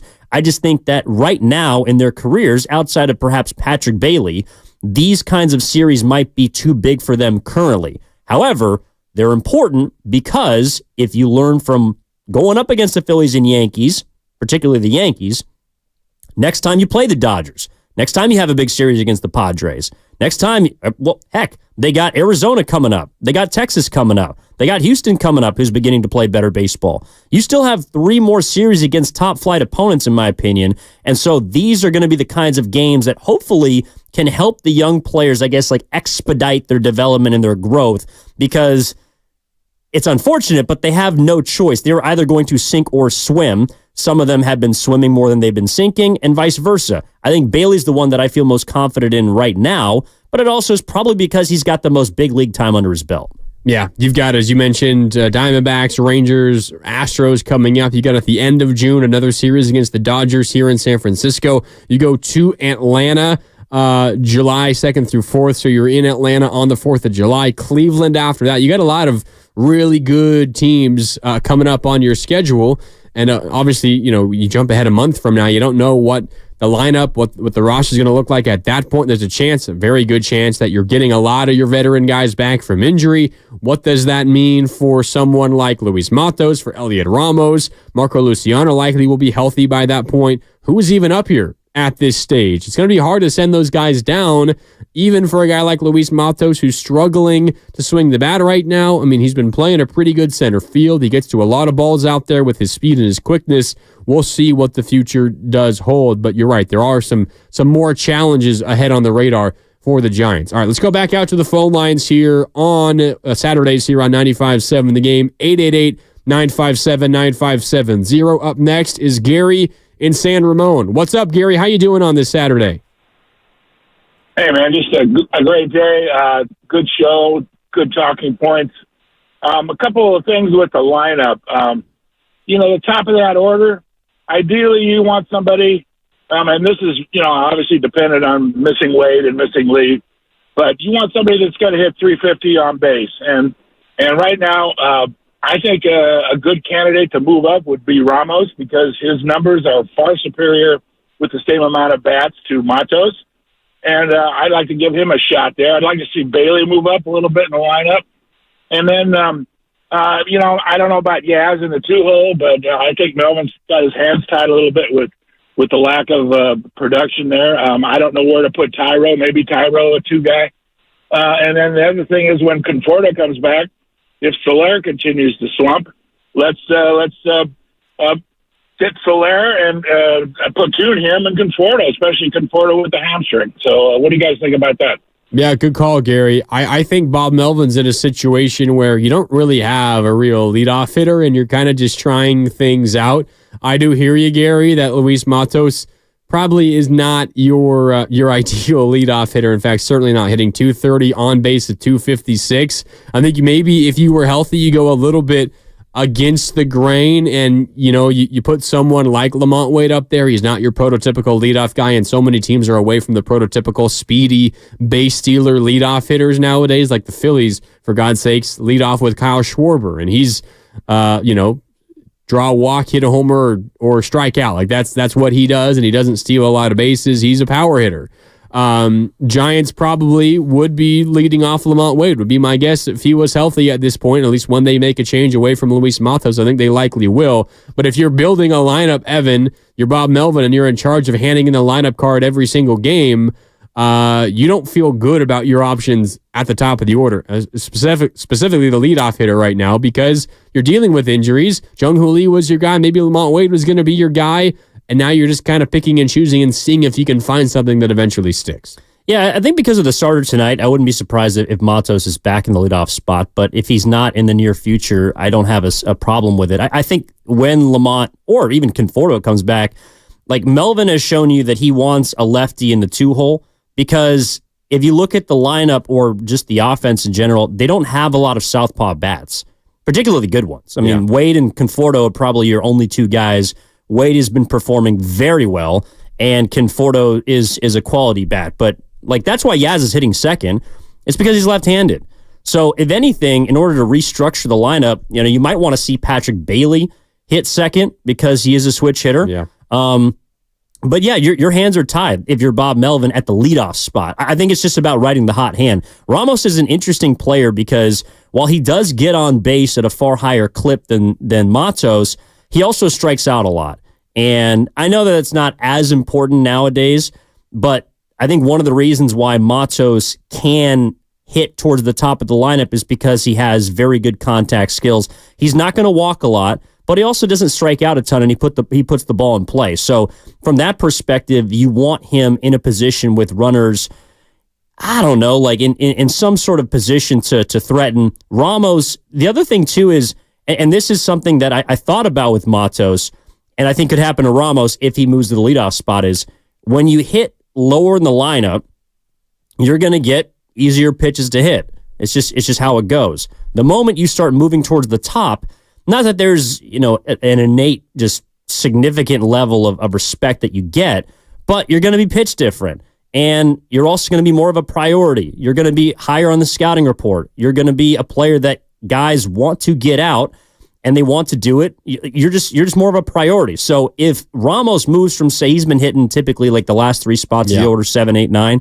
If he immediately jumps to the leadoff spot, I would expect him to slump a little bit. I mean, you're ideally trying to get a player that gets on base more in that position. But I think for right now, at least through the end of this series, I would just see what Matos has. And if he continues to slump, like you said, he's three of his last 24, then you make the proper adjustment. I'm just not really sure what you do there outside of try and ride the hot hand. And Matos was the hot hand for a minute, and now it looks like he's not. So, when you begin to get a little more healthy, things will form. I think Wade is still your 2-hitter because I think your best hitter needs to be in that spot. And then you're pretty much just having tryouts for the leadoff position at this point. Yeah, to your point, Elliot Ramos and Luis Matos essentially the same amount of at-bats. Ramos 75 at-bats, Matos 74. Ramos 26 strikeouts, Matos only 8. Ramos 9 walks, and Matos 3. So Matos doesn't really work counts, doesn't really strike out. He puts the ball in play. Ramos isn't afraid to work counts, but he also strikes out a lot. That is the difference in those two guys right now. Yeah, we do got to go. Sorry, Ken. Time for a break. When we come back, more on the Giants. We do have to get into some Warriors and Niners talk as well. That's coming up on the other side as Saturdays on the Game with Giddings and Grandy continues next on 95.7 The Game. Made to shine. Real stories from Shane Company customers. I couldn't believe all the colors of stones you could choose from to create an engagement ring at Shane Company. I didn't even know there were like 16 colors of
about Yankees Giants. Good to hear from the legend John Sterling. Hope he's doing well. I know he had to, retire midseason, so hopefully everything's good with him. Love to hear from John Sterling, but definitely don't love to hear him calling Aaron Judge homers against the Giants like he did opening day to begin last season. I think he cut the interview short yesterday because he had brunch. He had plans going on, so that's how he's enjoying retirement. Brunch, it's a great way to go. We might go get a little bit of brunch after we're off the air here at noon. I guess at that point he's called lunch. It's just lunch. But well, technically, I might get breakfast food. Technically, it's still breakfast. If it's your first meal of the day, you break the fast. Mm-hmm. All right, talking a lot about the Giants here. Saturday's on the game here on 95.7 The Game. We're gonna transition here just a little bit, but if you do want to talk Giants Yankees, we're here for you. You can give us a call. 888-957-9570. Logan Webb on the bump tonight. It's a 7:05 first pitch, not a 1 o'clock Saturday game. 7:05 first pitch, Giants and Yankees. Logan Webb against Cody Poteet for the Yankees. If you haven't heard of him, don't blame you. He's only made one start for the Yankees this year. Giants certainly have the edge in terms of the starting pitchers. He's a rail rider. We'll see if they can get it done. Shout out Scranton. Yeah, there you go. Goes back and forth, huh? They'll get it. See if they can get it done and even up this series 1-1 with the potential rubber match tomorrow afternoon when they will have Blake Snell going up against Nasty Nestor Cortez for the Yankees is the matchup in Game 3 of the series tomorrow. But we teased it a little bit ago, Evan. Anthony Slater, our Warriors insider here on 95.7 The Game, covers the Warriors and the NBA at large for The Athletic, put out a little bit of a Warriors offseason Nuggets article earlier this week. And there's 3 different portions of this that we can get into. The first one, of course, has to do with Klay Thompson. And instead of trying to summarize exactly what Anthony Slater wrote, I'm just going to read to you a portion of this piece, again, from Anthony Slater via The Athletic. This is on Klay Thompson. Quote, "The Warriors maintain a desire to retain Thompson at the right price once other aspects of their roster retool get clarified.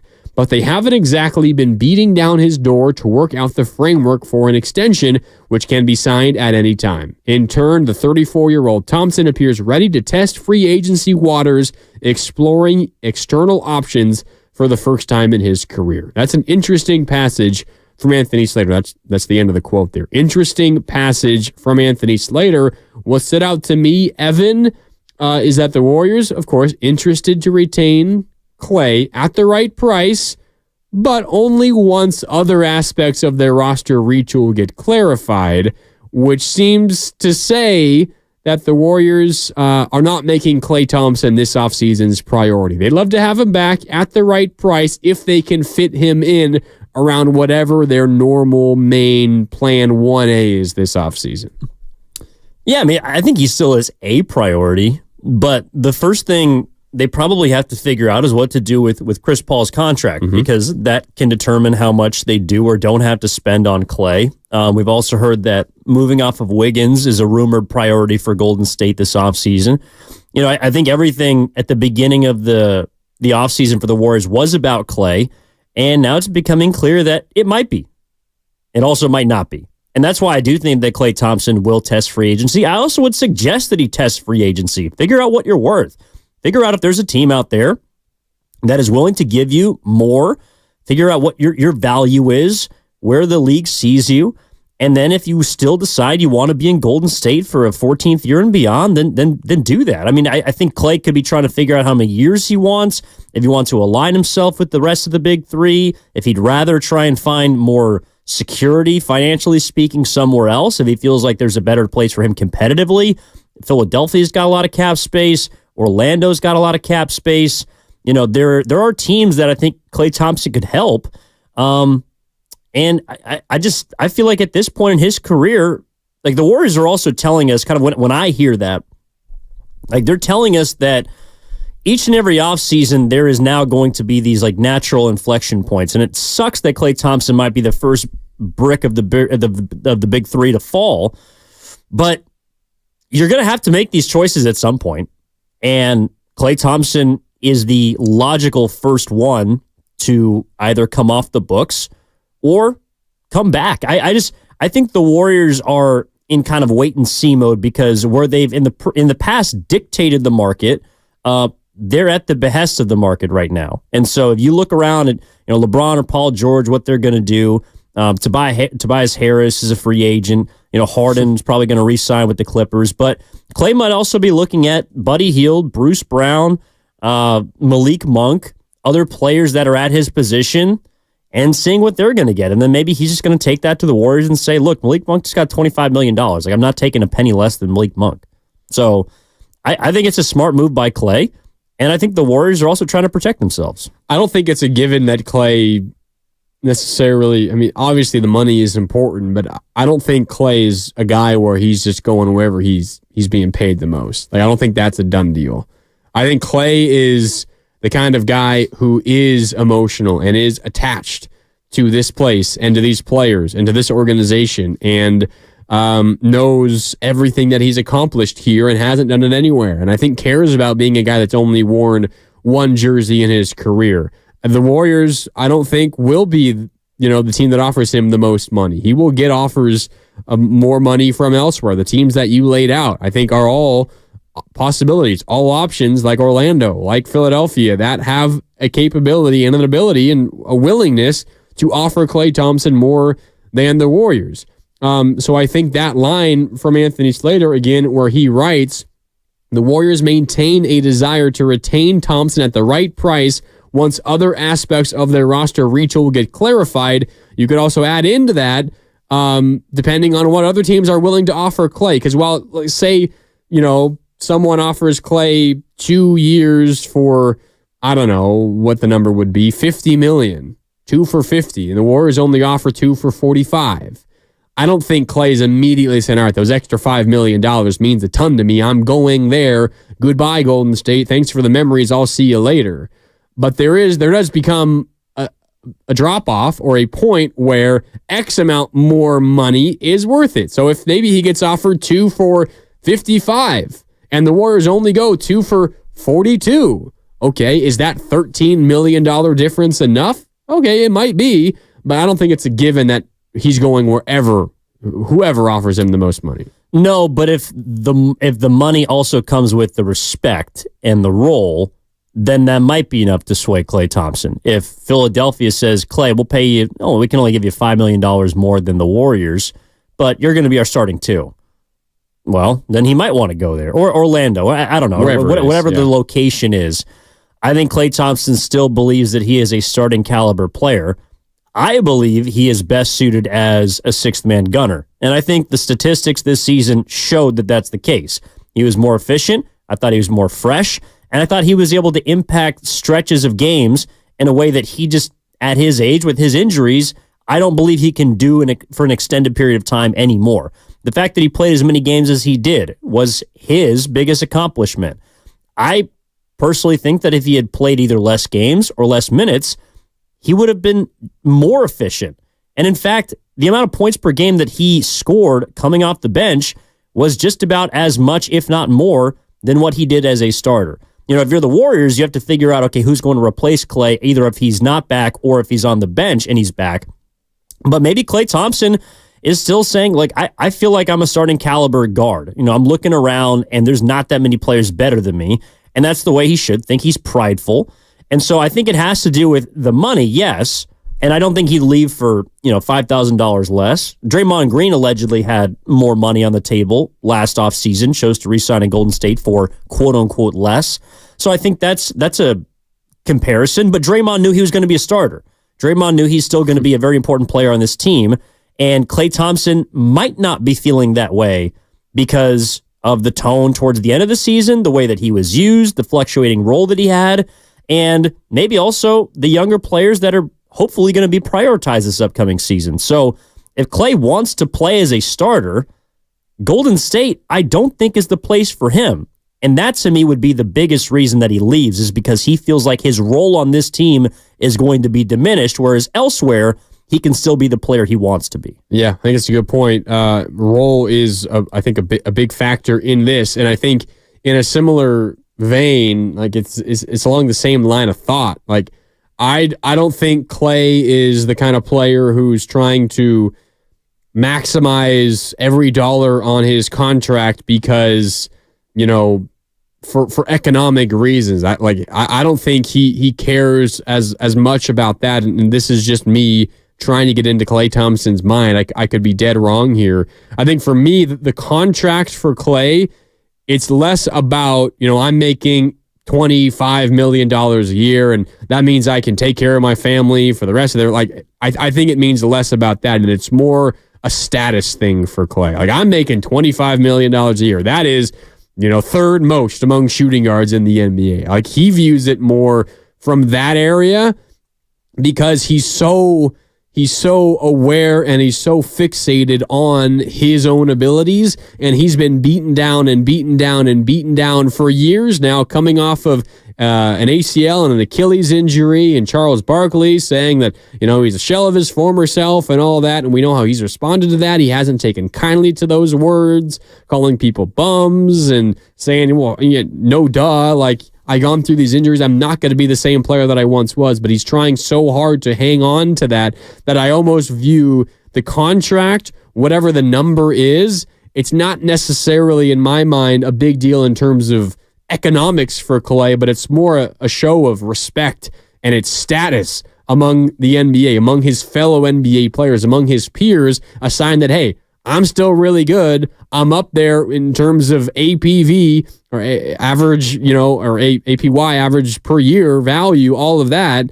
I think it's more so a status symbol for Klay Thompson, and that may be driving his desire to go somewhere that offers him more money. And I think it's what you're talking about. Role generally comes along with money, expectation, all of that sort of thing. That might be more valuable to Klay than the economic side of any kind of contract. Well, but I hate to break it to Klay Thompson. I think he's going to have to swallow his pride if money is, I guess, a symbol of it. Because is he a more productive player at this point in his career than Draymond Green? I don't think so. He's never made less money than Draymond Green. In fact, he has made significantly more money than Draymond Green the last, I would say, 8 years since he, signed his first big deal. I think it's also very plausible that this offseason, when the Warriors hand a contract extension to Jonathan Kuminga, that number is going to be higher than Klay's annual figure. I think Jonathan Kuminga is going to get a contract this summer that has a higher AAV than whatever Klay Thompson signs with Golden State or anywhere else in basketball. So if it's with Golden State, Klay justifiably might look at it and say, well, how the hell can you pay Jonathan Kuminga $30 million or north of $25 million per year? Because I think that's just what the market is for a player at his age and with his potential. How can you possibly pay him that much money and lowball me? Because still, the last offer we have for Klay Thompson on the table is 2 for $48. That's $24 million a year. That's slightly less than what Draymond Green makes. That would make Klay Thompson the third or fourth highest paid player on the Golden State Warriors if Chris Paul hypothetically was on the team next year. I don't think that would sit well with him. So I believe that Kuminga is going to get more money than Klay is this offseason. It'll kick in a year later, but he might not be okay with that. And so in terms of the pride, you're right. I think Klay is looking at it like what it means of where I'm at and who I'm stacked up against. But on your own team, I think he's going to have to bite the bullet if he wants to be in Golden State. Yeah, he might have to. So Anthony Slater wrote earlier this week on The Athletic, quote, the Warriors maintain a desire to retain Thompson at the right price once other aspects of their roster retool get clarified. Should Klay Thompson be a Warriors priority this offseason? As in, you got to have it as one of the first things that you figure out. Once you get through the Chris Paul decision, there's a Kevon Looney decision to be made. We can talk about when those dates are, and they're all this month, all towards the end of the month of June. We can talk a little bit more about that. But should Klay Thompson be a Warriors priority this offseason, or is it look elsewhere, see what you can do elsewhere? Either it works out or it doesn't, then you answer the Klay Thompson question at that point. You can give us a call and let us know your thoughts. 888-957-9570. Let's go out to the phone lines here on Saturday on 95.7 The Game. Up first is Dave in San Jose. Dave, what's up? Should Klay Thompson be a Warriors priority this offseason? Hey, guys. Good morning. Love Klay, love everything about him, but, one of the biggest challenges I think the Warriors had last year is they had a glut of similar players, and at the 2 and the 3, and that almost forced Steve Kerr to play a game of almost musical chairs every game, deciding who was the hot hand, who to play. I mean, off the top of my head, Pajemski, Thompson, Moody, Wiggins, Chris Paul. I think I'm leaving some people out. I mean, it's 5 or 6 guys for 2 or 3 spots. And that glut, it's very rare that you can look at a season and say, well, we lost 2 games because of the coach's substitution patterns. But those were the main issues in 2 losses, where everyone remembers the Sacramento game where Kerr pulled Moody in the middle of a heater, and also the Denver game where mysteriously Jonathan Kuminga did not play in the last 20 minutes of that game. If he plays those 2 guys in those 2 games, the Warriors have 48 wins instead of 46, and the season sounds a whole lot better. But to a certain extent, I think there's going to be, not just with Klay, but also with Wiggins, I think there's going to be a certain element of addition by subtraction with some of these. Let Klay walk. Maybe you trade Wiggins for, a solid bench player, and the Warriors' rotation comes into focus. Because remember, TJD is going to play more next year, so you're not going to be playing Draymond at the 5 allowed you to play, Wiggins and Kuminga together. If TJD is back and Draymond's on the floor, you can only play one of those guys now. So, yeah, I think you got to clear some space so that there's a solid 8-9 guys, and I think the team's going to be better just flat out if Klay leaves. So I know that's a differing opinion, but interesting to get your guys' thoughts. Thanks. Yeah, appreciate the call, Dave. I think you hit on something that's a really good point, and it's part of the reason why I expected the Warriors to, and I'm sure they were active, but I thought there would be a little bit more activity at the trade deadline because they did kind of have a roster crunch where you had a number of guys who you felt like on any given night could help you win, but you simply can't play 12 guys every single night. It's really difficult to do, and no one gets into a rhythm. It's why I thought the Warriors might, ship off 2 players and get 1 better player back, 3 and get 1, 3 and get 2, just to cut down on that roster crunch just a little bit. Now, I'm not sure saying letting Klay walk is the answer to that question, to that issue, because the contract slot, that slot of major money is valuable. But I do think Evan Dave has a point there in terms of the way the roster was constructed. It was really difficult for Steve Kerr and for the individual players to find consistent playing time, to get into a rhythm, and for the Warriors to know who was their best option to turn to at any given night, even down the stretch of the regular season and into that play-in game.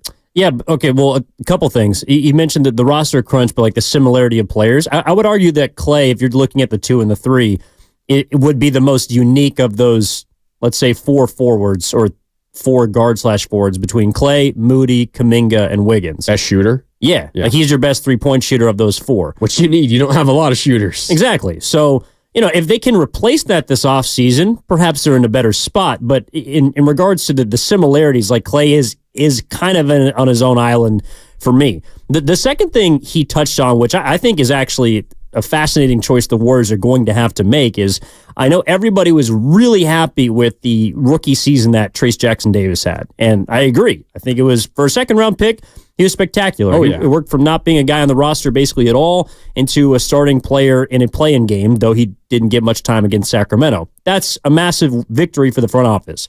However, if I'm to take the Warriors at their word, Steve Kerr's talked about it, Dunleavy's talked about it in his postseason presser, the emphasis on size, particularly the bigs. I think if the Warriors address that clear area of need at the 4 or the 5 position and they get bigger, which I expect them to and I want them to, I don't think Trayce Jackson-Davis is their starting center next season. I think he's best suited coming off the bench, and that would also indicate to me that they got better at the 5 spot. So if the Warriors are truly to get bigger, if they are to address the size issue that they've harped on since the season has ended, I don't think Trayce Jackson-Davis is their starting 5. And people might not be happy with that, but I also don't think that Trayce Jackson-Davis this season was supposed to be their starting 5. I don't think Draymond was supposed to be their starting 5. It was supposed to be either Looney or Saric, who both got played off the floor very early in the season, and they had no option but to go to these guys. It doesn't mean I don't think Trayce Jackson-Davis is a good player. It doesn't mean I don't think he's solid. I just feel like if the Warriors are to truly be at their most competitive next season, especially down the block, TJD's probably coming off the bench for me. And the other thing, and I've held this opinion for a long time, if you were playing Draymond Green and Trayce Jackson-Davis together, you have to really emphasize shooting everywhere else. And to your first point there, Klay Thompson may be the most unique of those wing players because he is your best three-point shooter of that group. If you are leaning into the Draymond and Trayce Jackson-Davis pairing, which to your point, maybe they aren't, but if you are, I think it increases the likelihood that the Warriors need Klay Thompson back, or at least some other consistent shooter. Because if you're throwing out there, say, Trayce Jackson-Davis and Draymond Green, along with, I mean, who knows about what happens to Wiggins, but with Wiggins and Steph Curry, like, you need that last guy to be a knockdown shooter. And while Klay struggled a little bit this last year, he's still a really good shooter. When you have so many non-shooters on the floor together, it's an issue. It's an issue. And maybe that's still an issue if they get bigger with a different five and he's not a shooter, then they're going to run into that same issue. Ideally, the Warriors are able to track down a five that can space the floor just a little bit, or a four that can space the floor, and you slide Draymond to the five. But I think also to your point and to Steve Kerr's point, Draymond at the five has kind of always been their break glass in case of emergency situation. They've turned to that in postseason series. They did it for a gigantic portion of their regular season this past year, and it might be part of the reason why he kind of wore down a little bit down the stretch. But if you are leaning into a non-shooting front court or back court, you're going to have to get more shooting everywhere else. Yeah, I think they can still be successful with Draymond at the four and I guess a more traditional center at the five.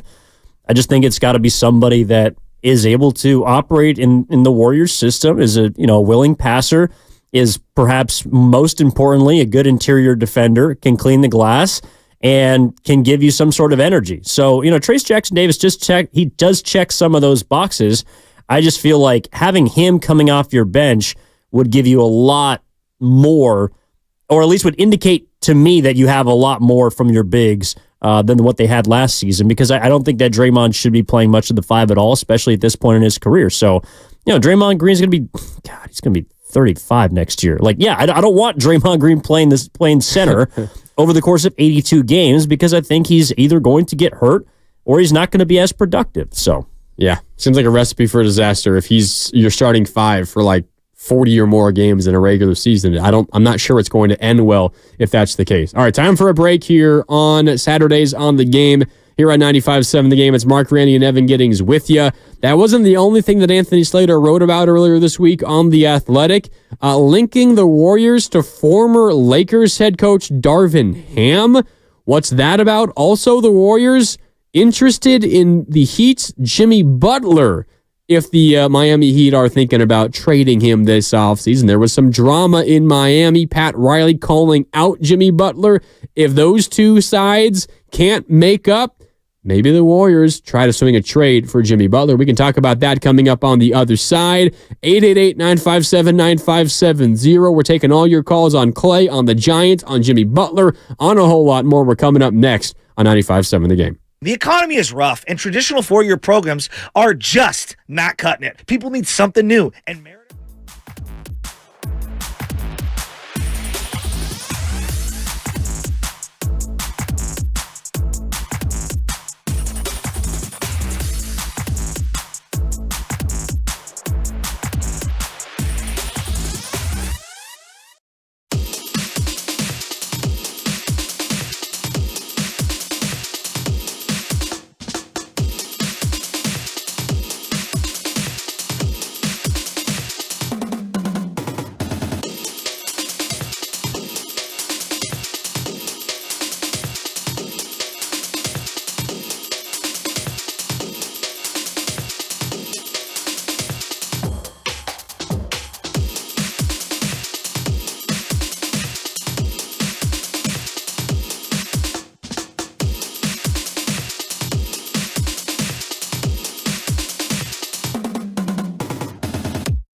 fat. I'm thick.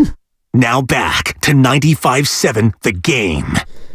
Shout out Guru. Had himself a fun day yesterday. Oh, we all did. We all did. You're right. 95.7 The Game station outing. We played some softball, got some swings in for some BP early, and then played like 3 innings of a game. What was the final score? What side ended up winning? Oh, a lot to a little. It is funny. Yeah, Guru might have hit the longest ball of the day, but his team did take the biggest L because our team, Mark, was victorious. Goo was technically on our team, wasn't he? He switched up on us. He was supposed to be on our side, and then I don't know. You guys were out. You outmanned us by like 3 people. Oh wait, no, Goo was on our team. Yeah, but he was the team captain of the other team, and then right before we started, he jumped ship. He goes, "Oh, I'm going to be on this side." Traitor. Yeah, it was funny. I was supposed to be on your team at first, Ken, and then I switched because it looked like you had too many players on your team. Like there wouldn't be enough for the other side to fill the roster. And then, I did the same thing, I guess. I had to take my talents. My little brother showed up, and then the Giddings bros just took over. Yeah, well, the funny thing is, once that happened, I looked around. I was like, wait a minute, there's only 4 of us. I was like, it was just me and Willard in the outfield. Yeah, you guys figured it out. I appreciate you guys teeing us up. We made some nice plays out there, had a little bit of fun. Walked away with not too many injuries, which is always huge, especially around the game. It feels like a lot of people have been going down, dropping like flies. Ruptured tendons, muscles, all the rest. I'm pretty sore, but not too many catastrophic injuries yesterday. The only thing was Dibbs was pitching. What happened? And he had his life flash before his eyes. Because I think it was Lucas's dad. Didn't he hit that? No, it was Butcher. It was Shasky. It was Butch? Okay. Line drive right back up the middle. There's a net. Dibbs was pitching slow pitch. He walked away. He walked off the field after that. Are you serious? Yeah, right. Yeah, you didn't see that? Dibbs, what are we doing? Dibbs is pitching soft pitch, with a softball, underhand looper to home plate. Yeah. Shasky's hanging out there, and Shasky, maybe the best ball player out there. Obviously does it a ton, coaches and all that. Evan puts his hand up. He's obviously raise my hand. A good Shasky wants no part. Good ball player as well. You guys were talking trash back and forth all day. I hope he's listening. It was great. I know he was earlier. He was upset we didn't lead with this at 9 o'clock. Sorry, Shasky, you weren't the lead after Aaron Judge hit 2 moon balls last night. He was listening at 9. I wonder if he's still listening now. Knowing Shasky, he probably is. But Shasky hit a liner right back where it came from. Good thing he had the netting there because it hit it. But it was hit so hard, it took the netting all the way back right in front of Dibbs' face. And he just immediately walked it off. I saw my life flash before my eyes. I'm done. I'm going home. I'm out. Oh, that's why Lucas was pitching. By the way, thanks for Butcher, basically setting up the entire ordeal as far as the net, which is supposed to be what generally stops a ball from hitting you in the face. That or your glove, one of the 2 things, Dibbs. But he also had the softballs out there. They brought some hard balls. He brought his boys out. Set up the entire Sunset Park bases field out there. Yeah, it was a really, really nice outing. And I was sore by the end. I'm not going to lie. Yeah, I was a little bit. I'm still sore. I'm really mad. You came over with Goo. You guys got there before I did. Goo was immediately going in to take some cuts. I remember some how we BP got there. cuts. And his first, you could tell the story better than I can. His first swing, right? He hit the dirt. Yeah. Swung and missed and fell over. Yeah, it's one of those, just like a classic, I don't know, like have you ever been to a birthday party, see somebody swinging at a piñata blindfolded, and they overdo yank it up? Yeah, and then you just completely whiff, you get spun around, you hit the deck. It was Guru's very first swing, and I'm not going to lie, again, because of the pregame festivities, I'm very happy that I was not hitting immediately because I probably would have done the same thing. Let's just say that the balance may or may not have been off kilter. Based on some of the substances that were consumed. But then Goo fought through it and put one over the fence, the only one to do it. He did, yeah, and he hit one off the wall as well. An impressive display of power from Daryl the Guru Sosa. But 95-7, the game decided, I think it was almost unanimous, that the MVP of the softball outing was a Mr. Sam Lubnan, Morning Roast producer. Oh, my God. Because he showed up in full... Not quite full uniform, Brett Wisely, but he had the knee-high giant socks on him while everyone else is shagging fly balls and taking grounders. He's on the left sideline doing high knees and getting stretched out. And then And then what did he do? Sam's not listening. There's no chance Sam's listening. I don't care if he is. And then cut it and send it to him if he's not. Oh, there's a couple of different things that he did. Hit the ball. He was the only player out there who struck out on slow pitch. Yeah, he took strike one, which number one, what are we doing? It's a softball game, swinging the ball, and then swung and missed twice. And then shout out to our 12 and under all-star, whose name escapes me. I apologize. Yeah, for letting Sam know about it. You can't strike out on a slow pitch softball game. So he struck out. Sam came up the next time, and he swung and missed on the first pitch. And our little 12-year-old star, who's throwing the soft pitch to Sam in the middle of the at-bat, says, "Hey, don't strike out." Talking a little bit of trash to him. Sam did redeem himself later. I think he made a nice play at third base, but the damage was done. I'm not going to lie. Between Lubman Kang at home plate, Bonte rolling over on a ground ball.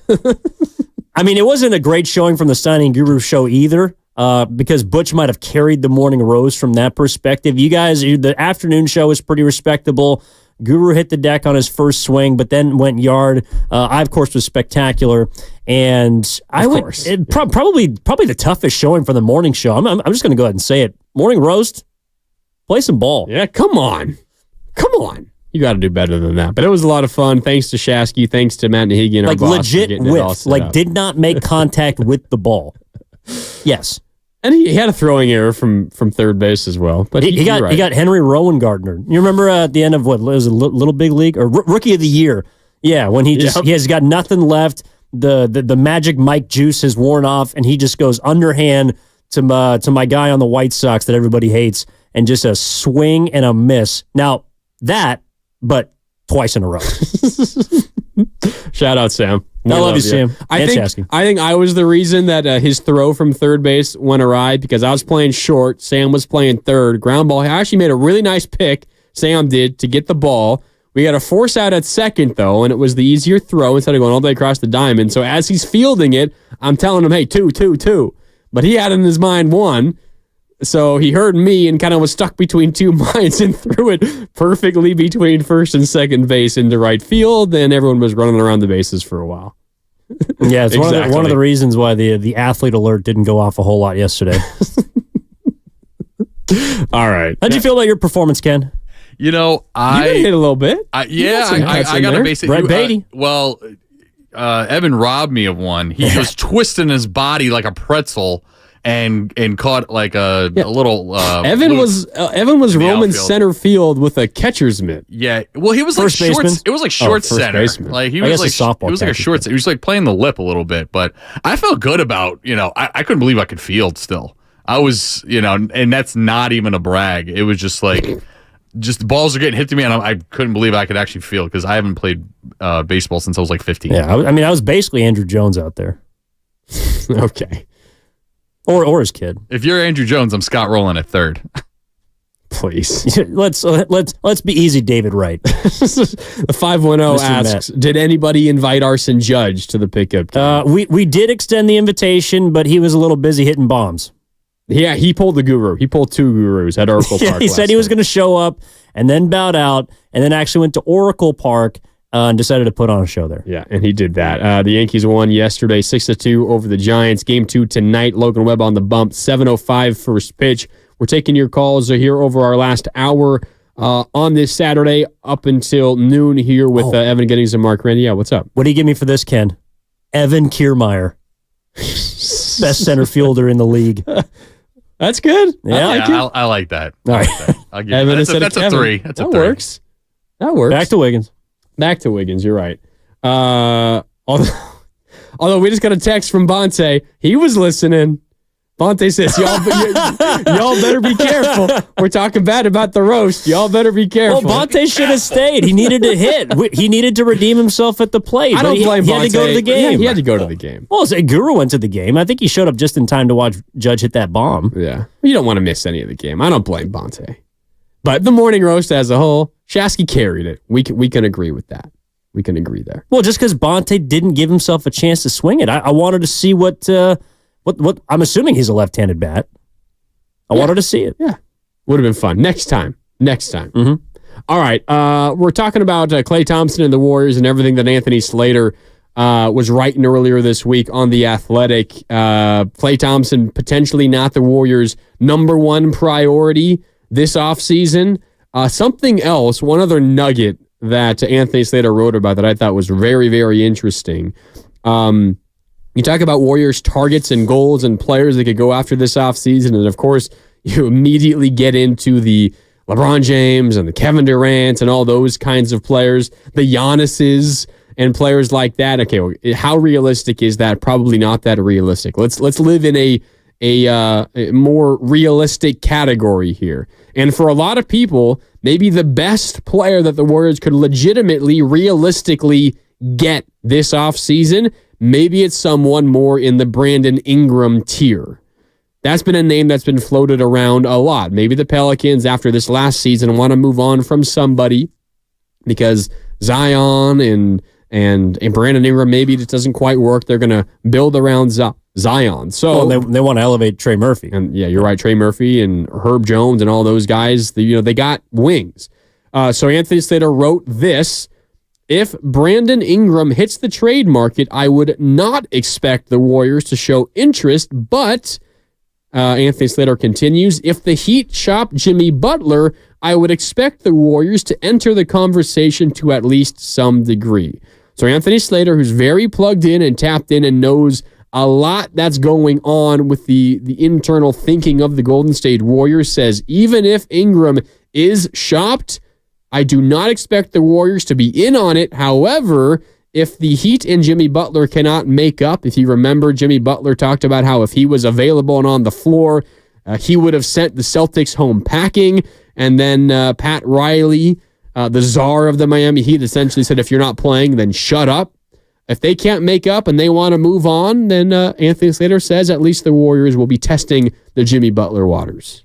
I mean, they should be testing all waters. It's not like they can decide to tiptoe into the shallow end or they go headfirst into the deep end. They need their water wings and they need to explore every single inch of the pool that is this summer because they have a lot of things they need to address. So I do think they need to be open to Jimmy Butler. The one thing that entices me about him, forget the money, forget the age, it is the fact that he has 2 years left on his contract. Now, I think one of the hangups in Miami is he wants an extension, and so he wants to be paid, but I am all for, and I think this also applies to Klay Thompson too. One of the big things that Klay could be asking for this summer is years. Like Draymond Green got 3+ a player option. He got a 4-year deal essentially because I expect him to opt in when he's 37 and might not be worth $25 million anymore. But I think the Warriors, if they are to make any sort of move this summer, it has to be with the understanding that it needs to align with the rest of Curry's contract, which is 2 more years. So the fact that Jimmy Butler is also on that same alignment, that does entice me. Player option for 25, 26. Yeah, essentially a 1-and-1, right? So that, I think, is something I'd be open to. With Klay Thompson, if they bring him back, I would be hesitant to give Klay Thompson more than 2 years. I know that Draymond Green has the extra year after Curry. I still feel like aligning these guys as much as you can on the same timeline, Curry, Klay, Dre +1, and then Kerr, that is the way that I would like to see the Warriors approach this offseason because I think it gives them the most financial as well as optionality, whatever you want to call it. So, I mean, at face value, Butler is a player that I think also Curry would love to play alongside. I think he's a smart player. I think when he's available, he's productive. The question is, and I think the reason why Miami's probably shopping him is just because of what Pat Riley also said when he called out his star forward, which was he didn't play enough. And the Warriors, I don't think, are looking for more players that don't play games.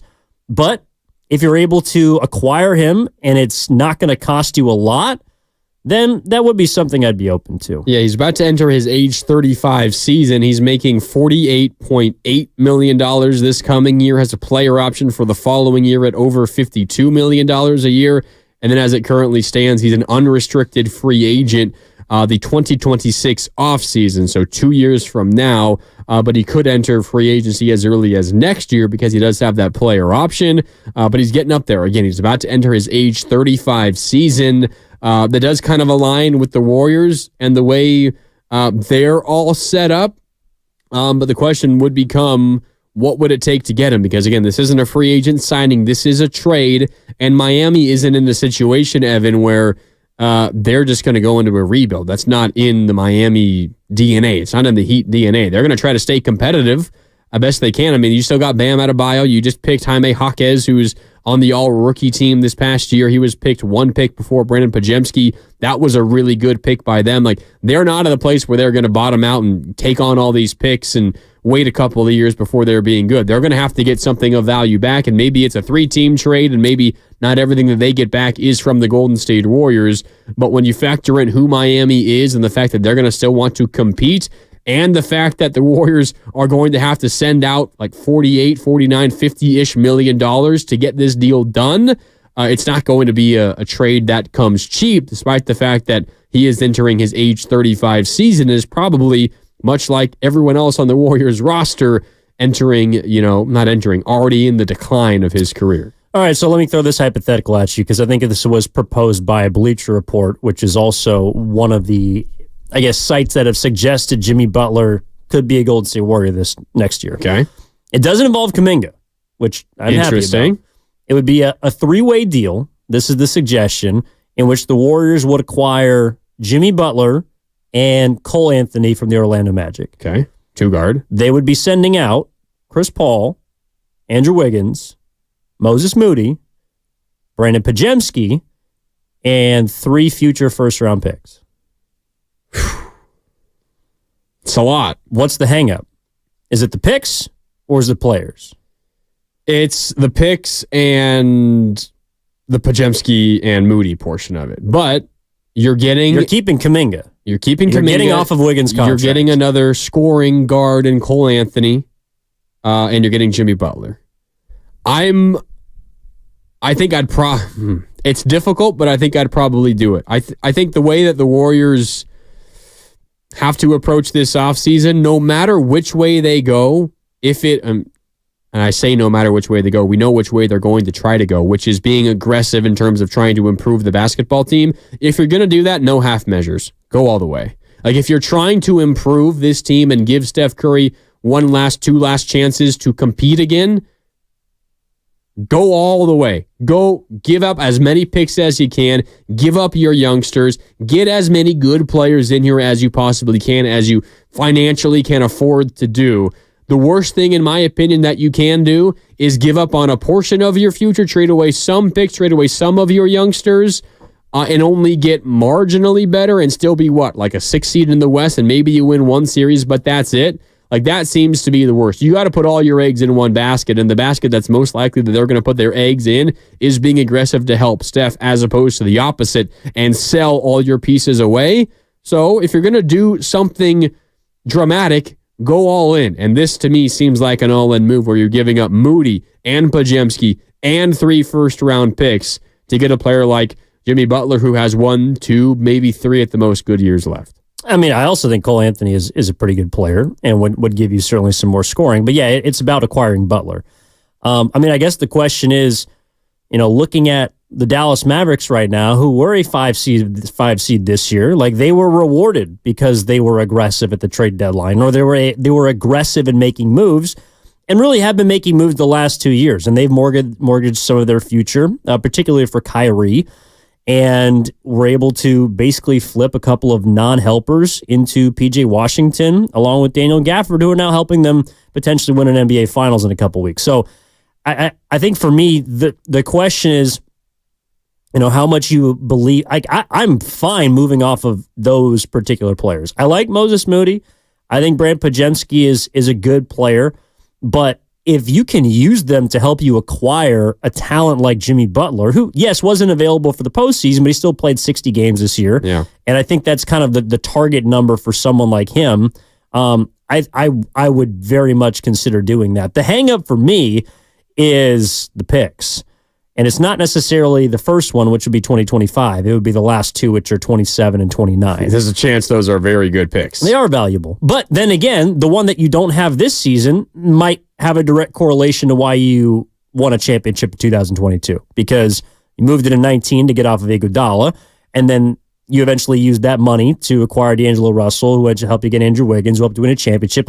So in a way, the first-round pick they don't have this year is absolutely worth it, in my opinion. From that standpoint, I do think I would be willing to give up that haul for someone like Jimmy Butler and Cole Anthony, because I do think the gap between the Warriors, like if you're looking at them in Dallas, it was 4 games. Can Jimmy Butler and Cole Anthony help you win 4 more games? I also think it includes Klay Thompson coming back, because I don't think you let him walk. And I'm not sure, maybe they would have to just for financial purposes, but I think it also involves bringing Klay back under that, because you're basically just leaning in on all your old in-state players. But I mean, I think if that's how you want to look at a big, like that to me would be a big move. It's a gigantic That move. would be a massive swing that the Warriors are taking. And from what the body language has been, it feels like that's what they want to try to do. So I don't know if they could get Butler, but I would be more in on Jimmy Butler than I would be on Brandon Ingram. Interesting. Why? Just because you think he's a better player now, or he fits the roster better now, or he lines up with all 3? Yeah, I just think he checks all the boxes for me. I think he's a better player right now than Brandon Ingram. I think he is someone I'm okay with paying for another couple seasons, and I think he would fit better in what the Warriors system is. So the relative, compared to Jimmy Butler at least, the relative youth of Brandon Ingram, the fact that maybe could help you win now potentially and be a potential centerpiece of your roster moving forward, is that not enough? Like, is that not enough to make up maybe the difference in how well they fit on these current rosters? Yeah, I mean, I guess I'm inclined to believe that if Brandon Ingram is not the centerpiece on a roster with Zion Williamson, CJ McCollum, and Trey Murphy, I assume he wouldn't be a centerpiece on my team. Or I wouldn't expect him to all of a sudden become a centerpiece on my team. You're just completely opening yourself up, which again, probably the way that you'd they also should have go. to move multiple first-round picks to probably acquire someone like Ingram. You're right. But you're looking at, say, 5 years from now, then no Jimmy Butler, no Steph Curry, no Klay Thompson, no Draymond Green, and the only guy you got left over is Kuminga. Meanwhile, maybe if you got Ingram, you have Ingram and Kuminga potentially. Who knows? The team, and you and I have discussed this off air, but the team that I would want the Warriors to target, if your goal is to get better now and then also acquire players for later, it's the Cleveland Cavaliers. Like, I would try to go get Jared Allen, who I think is legitimately acquirable. Like, I think Wiggins for Allen is something that would match up financially. The Cavs are just a mess. That was something that'd be a move that I would do tomorrow. Actually, I would do it yesterday. I would trade Andrew Wiggins for Jared Allen yesterday. But the other player that I would also try to acquire, because his name has been out there, is Darius Garland. He's coming off a down season. He's been an all-star. He's only 24 years old, and he plays, I think, a premium position that right now is, of course, manned by Curry. But if you're talking about a player that you can keep and, I guess, infuse into what the Warriors can be now and later, Darius Garland checks both those boxes for me. Do you have that whole trade scenario proposal in front of you from Bleacher Report? What is Miami getting back? Or on the other side? I'll tell you on the other side. Okay. Yeah, because I'm interested in that idea. Again, it was Jimmy Butler and Cole Anthony from the Magic. The Warriors would be giving up Chris Paul, Andrew Wiggins, Moses Moody, Brandon Pajemski, and 3 first-round picks. Evan and I are both, in the mind where Warriors got to really consider that. If that is on the table, you got to think long and hard about doing that. There's reason to, but I'm wondering what Miami would be getting back. How much of that Warriors haul would be going directly to Miami? What would Miami be getting from Orlando? Would they be interested in a trade like that as well? We can talk about that on the other side as we continue here on a Saturday on 95.7 The Game. We got 30 minutes left. One final segment. It's free reign. Whatever you guys want to talk about, we can get into. Give us a call, 888-957-9570. Giants, Yankees tonight. We'll continue this Warriors conversation. Also, keep an eye on Tuesday, Niner fans. Tuesday is a big day. We'll tell you why on the other side as we continue. One final segment coming up next on 95.7 The Game. At Shane Company, we believe everyone deserves a personal jeweler. A friend to guide you, to help you find jewelry that feels like it was made just for you. Or a gift that will spark joy for that special someone. Shane Company's jewelry is crafted with the greatest care and held to the highest quality standards so it will last.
And then what did he do? Sam's not listening. There's no chance Sam's listening. I don't care if he is. And then cut it and send it to him if he's not. Oh, there's a couple of different things that he did. Hit the ball.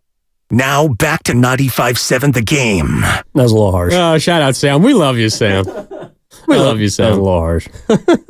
I love the guy. All in good fun. You do need someone that's just there for the vibes. Sam was definitely there for the vibes. He showed up with like his whole entourage and had the knee-high socks. There we go, Sam. There we go. Yeah, and Sam, boy Loveman.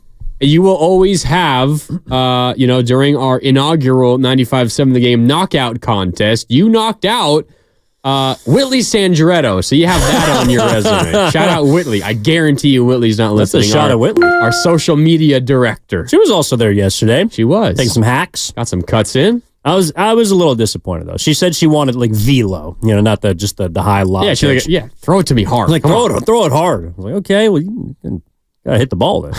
Gotta barrel it up with. Come on. A lot of fun with our 95.7 The Game outing. We played some softball yesterday in the sunset. A lot of fun, beautiful day. Shout out to Shasky and to our Boston Higgian and Lucas for helping organize everything. It was a ton of fun, and everyone for coming out and having a good time. But we're talking a little bit of Warriors here on this Saturday on 95.7 The Game. It's Mark Rennie and Evan Giddings with you. We got 25-ish minutes left with you on this Saturday morning on 95.7 The Game as we get ready for Giants and Yankees Game 2 tonight, 7:05 first pitch. Logan Webb on the bump for the Giants. Should be a lot of fun at the ballpark tonight. I know I will be there, Evan. I'm pretty sure you're coming by as well. Should be a lot of fun at the ballpark tonight. But we're talking through Warriors off-season conversations. And what we were talking about last segment was a potential three-way trade between the Warriors, the Magic, and the Heat. the Warriors would be acquiring Jimmy Butler and Cole Anthony. Jimmy Butler, of course, from Miami, Cole Anthony from the Magic, and they would be giving up Chris Paul, Andrew Wiggins, Moses Moody, Brandon Pajemski, and 3 first-round picks. This was a trade proposed by Bleacher Report. And my question to you, Evan, because we talked through this and both came to the conclusion that seems like something the Warriors should at the very least consider doing, because it matches up with the Steph Curry and Draymond Green and Steve Kerr timeline. It gets you a couple of really quality players. You kind of clear up some of that roster confusion that you had, that one of our callers was referring to earlier. Too many guys for too few spots. And, Jimmy Butler's one hell of a playoff performer. But my question is, would Miami be interested in doing this? What is Miami getting back? The Warriors giving up Chris Paul, Andrew Wiggins, Moses Moody, Brandon Pajemski, and 3 first-round picks. Obviously, Orlando's getting something back for Cole Anthony. What is Miami's haul on this Jimmy Butler trade? Well, they would be getting all of the first-round picks. Okay. They would be getting a second-round pick from Orlando, and they would be getting all of the players outside of Chris Paul. So Wiggins, Moody, Pajemski, the 3 first-round picks starting in 2025 would be going to Miami. That's what they would receive. And then the Magic would receive Chris Paul. They would probably waive, but so Orlando gets cap relief if they want it. Yeah, or maybe they like Chris Paul. I mean, Cole Anthony's kind of their sixth man right now as a point guard, so maybe Chris Paul is somebody that could help them in that kind of role. And Cole Anthony would also be coming to Golden State. So it'd be Butler and Cole Anthony, and then you'd be getting off of Chris Paul, Andrew Wiggins, Moody, Pajemski, and 3 firsts. Interesting. See, I'm not sure that's something Miami would want to do. I feel like they're looking for something a little more, help us be competitive now. And that return, I'm not sure does that. I mean, I think it depends on what you think of Andrew Wiggins and if he's a salvageable member, the association. I think Pat Riley maybe thinks he could get something out of Wiggins. I don't know. I mean, I also think Pajemski's somebody that fits Heat culture. I also don't know necessarily what they are trying to do right now, because I think part of it is they don't want to pay Jimmy Butler. I mean, he's seeking some sort of extension. There was a discussion about a trade to Philadelphia, and they would be willing to max him out beyond what is currently left on his deal, or essentially just sign a 2-year max extension after and then opt out of your player. So after next year, that kind of deal. I just don't think Miami wants to pay Jimmy Butler. And so from that standpoint, if you could flip him for said players and mainly those 3 first-round picks, I think that might be something that entices Pat Riley. But he is, of course, a known stickler. In fact, a big swing and a miss, I think, in their situation last offseason was not being willing to go get Damian Lillard. I think he could have helped them a lot, even though he didn't have a great season. So I don't know. Maybe they learned their lesson, or maybe Miami is kind of shifting and trying to get younger, realizing that the biggest issue with Butler this year was just his availability in the postseason. Yeah, I think maybe if you're Miami, I'm trying to talk myself into this from the Miami perspective. If you are the Heat, by the way, the picks would be 2025, 2027, and 2029. There's a decent chance that at least a couple of those picks are very valuable and very early first-round picks, because if the Warriors do this, you're almost emptying the cupboard. You're not going to have a lot of future assets left, and there's a chance that maybe once Steph Curry and everyone says goodbye to the NBA, you're left with a relatively bad basketball team. And obviously a lot can change. You can attract free agents and sign free agents once you get all that money cleared. But there's a chance that those picks are pretty valuable. If I'm trying to talk myself into this from Miami's perspective, you could say, you mentioned Damian Lillard, who went to the Milwaukee Bucks. You got a keen eye on what's happening in Milwaukee right now. I think Milwaukee is running things back this year because they hired Doc Rivers mid-season, and I feel like they want to give him a real shot. So I would not expect a lot of changes from Milwaukee this offseason. Dame, welcome back.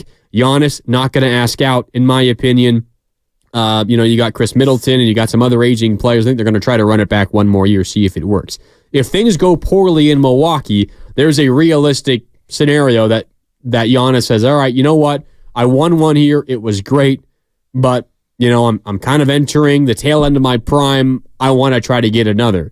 Miami could maybe take a breather for a year, sit this year out from legitimately competing potentially, take those 3 first-round picks from the Warriors, hang on to them, and maybe you get to a situation where Giannis asks out, and suddenly you got 3 potentially valuable first-round picks you could pair with maybe your own, and you can go and get Giannis down here. I think that's something that would be on Miami's radar, because while I think they are completely against saying, all right, you know what, we're just going to, tank isn't the right word, but we're going to go into this season knowing we can't compete and with like a 3-year plan. That's not who Pat Riley and the Miami Heat are. But I think they might be willing to plan a year in advance for a star asking out and getting 3 first-round picks in return for Jimmy Butler, maybe a player that they have grown apart from and don't want to pay anymore, is an avenue for them to better equip themselves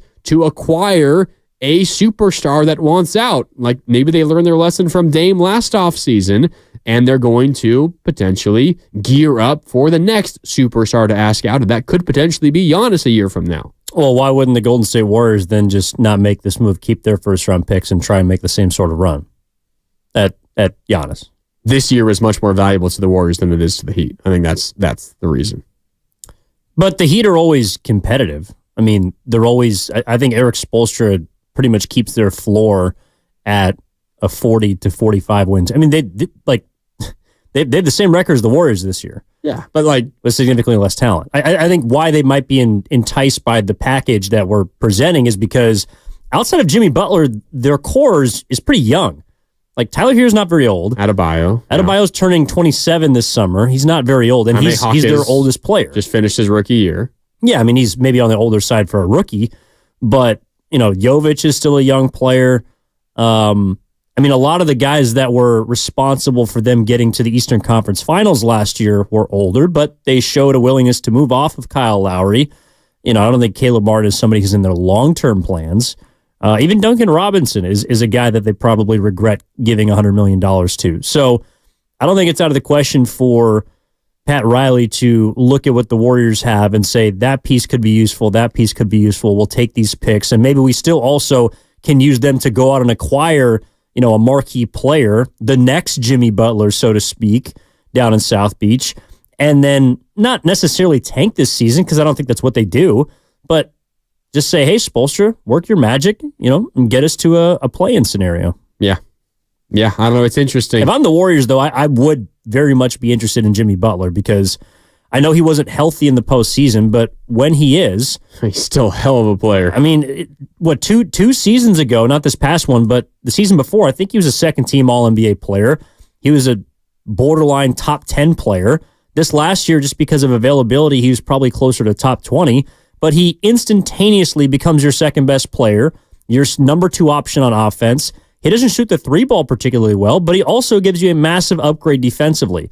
And I would love to personally see Jimmy Butler and Draymond Green playing together on the defensive side of the court. Could you imagine that? I also think Jimmy Butler is somebody that commands the respect of someone like Draymond. And he's not somebody that is going to mix fire with fire in a negative way, but will be someone to push him and perhaps even keep him under control, though that hasn't really been the case with anybody. I think if there is a player that could do it, Jimmy Butler would be him because he commands that kind of respect. I also think maybe he's part of the reason why Miami is okay with moving off of him. One is the age, and another is the contract that he's going to demand. But he does kind of have the tendency to wear on you, it seems. Like everywhere he's been, people have gotten tired of him. Maybe it's more Jimmy Butler. Like he's kind of overstayed his welcome in a lot of places, it seems like. And it's not necessarily a knock on Jimmy Butler. Maybe it's more so a knock on the franchises that he was with, but did not necessarily get along with anybody in Minnesota. He did not. Yeah, I mean, I think Minnesota on Cat. Well, that's the one spot. I mean, I don't happened in Philadelphia. Although Philadelphia is its own thing, but I don't think he rubbed people. Like I don't think he rubbed the team wrong in Philadelphia. My only point is, if there is that sort of, stigma around Jimmy Butler, I don't think it matters that much to the Golden State Warriors. One, you believe in the culture that you've built, but also you go into the Jimmy Butler trade with the knowledge that, I mean, he's only going to be a Warrior for what, like 3 years max? Like, yeah, I mean, it's not like he's I a wouldn't want to long-term pay thing. Jimmy Butler beyond what he's owed, and maybe that's a reason why Miami wants to move off. Maybe that's a reason why the Warriors don't want him in the first place, is because they know that he's going to want to get paid afterwards, and they wouldn't be willing to give that to him. Yeah, interesting. But if you can get Jimmy Butler and keep Kuminga, yeah, I'm all in on that. Yeah, the trade that was proposed by Bleacher Report that we're reacting to right now is the Warriors acquiring Jimmy Butler and Cole Anthony, getting rid of Chris Paul, Andrew Wiggins, Moses Moody, Brandon Pajemski, and 3 first-round picks. And I get off Wiggins' contract? Yeah, you use the Chris Paul contract to help you get in some other high-paid players. It's interesting.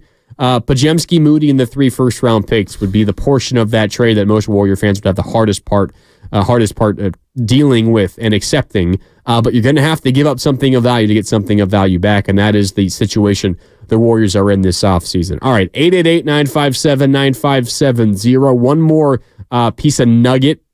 more nugget from Anthony Slater about the Warriors offseason. We'll get to that in a second. Also, we have to tell you why Tuesday is a date to circle for the San Francisco 49ers this Tuesday, 3 days from now. But first, let's go back out to the phone lines. 888-957-9570. Mark is in Millbrae. Mark, what's up? You're on 95.7 The Game. How you doing today?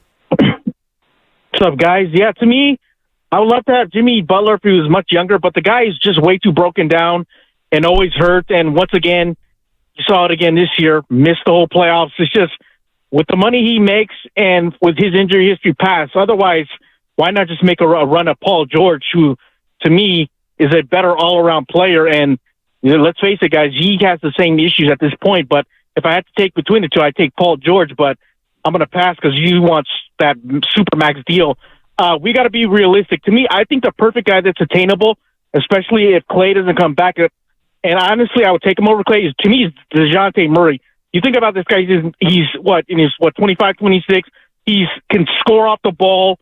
He's an elite defender. He's a good playmaker. And, he really doesn't need the ball. He can play off Curry perfectly. I think he's a guy that's attainable. It looks like the Hawks, since they won that number 1 pick, are going to be rebuilding. So I think he's in the mold. Another guy is Malik Monk, who's a flamethrower. You could just put him in at any point, 6 man. You could start him, and he's a 20-plus point guy. You saw how valuable it is. Without him, Sacramento struggled down the stretch there. So I think those are 2 attainable guys. And then another guy who's a free agent who I think would be perfect, but I don't know. I think he might be out of the price range, is Pascal Siakam. You look at what he did with the Pacers. I think you put him on the front court of this Warrior team, they could contend with anybody. You saw what he did with the Pacers, but I think he's going to get the supermax deal and stay with the Pacers. But what are your thoughts, guys, in terms of being attainable studs? I think on my board is DeJounte Murray. Down on the list is Malik Monk, and then Pascal Siakam is a dream piece. But what are your guys' thoughts on those? I think those are, especially DeJounte Murray, I think is very attainable. The other two, Malik Monk as well, sorry. Siakam, not as much, but he'd be perfect with the Warriors. I'll take your thoughts on that. Thanks for the time, guys. Yeah, thanks for the call, Mark. I think all the names you threw out make the Warriors a better team, but it's a question of how much better. And I think the guy like DeJounte Murray, probably realistically attainable for the Golden State Warriors this year. But Evan, I'll ask you, I personally don't believe that puts the Warriors in any kind of realistic, competitive area. Like, they're not going to win a championship or be close to winning a championship when DeJounte Murray is their second best player on their roster. You don't think so either, right? Well, I mean, they might not be a championship team with any of these players. Who knows? But I would say to the caller, in regards to the hierarchy of priorities for me of the players that we're discussing, it would be number 1, Jimmy Butler. Number 2, I think because of the contract and age, DeJounte might be number 2. Paul George would be 2A. Paul George is going to be difficult for the Warriors to get. He's probably going to opt out of his contract. I think that's why it would be a no for me, is just I don't know how they would get him. Then Paul George has a player option, so he can opt out, become a free agent. And at that point, it's essentially impossible for the Warriors to get him. Well, yeah, exactly. And you would have to work a sign and trade. Yeah, that's how that would go down. And I just think that you'd have to give up a lot for either. If you're asking me to choose between Jimmy Butler and Paul George, it's a no-brainer. I'm taking Jimmy Butler. I think he's a better two-way player. He's a proven That's interesting. He is a proven track record of elevating teams and players around him. And for how much of a hothead he's made out to be, every single place he's left up until recently with Minnesota has been worse since he's exited. Like, the Philadelphia 76ers have not been to the same place that they got to in the postseason without Jimmy Butler. Minnesota, up until they drafted maybe the next Kobe Bryant, have not been the same franchise since Jimmy Butler left. The Chicago Bulls, need I say more? And I think Miami's probably going to happen to them as well. They'll have a few down years without Jimmy Butler. So I think he makes teams better than Paul George does. And that's why I'd prefer him. Paul George would just be perfect on this Warriors team, though. Oh, my God. A 3 that can shoot and play defense when healthy. I know that's a big when. That's a big qualification. That's a part of it. I also would view them equally as far as availability. I know Paul George played more games this last year, but if you look at his career, he's missed a decent amount. Similar in age. He's about to enter his age 34 season. Paul George is. Jimmy Butler about to enter his age 35 season. So it's similar there.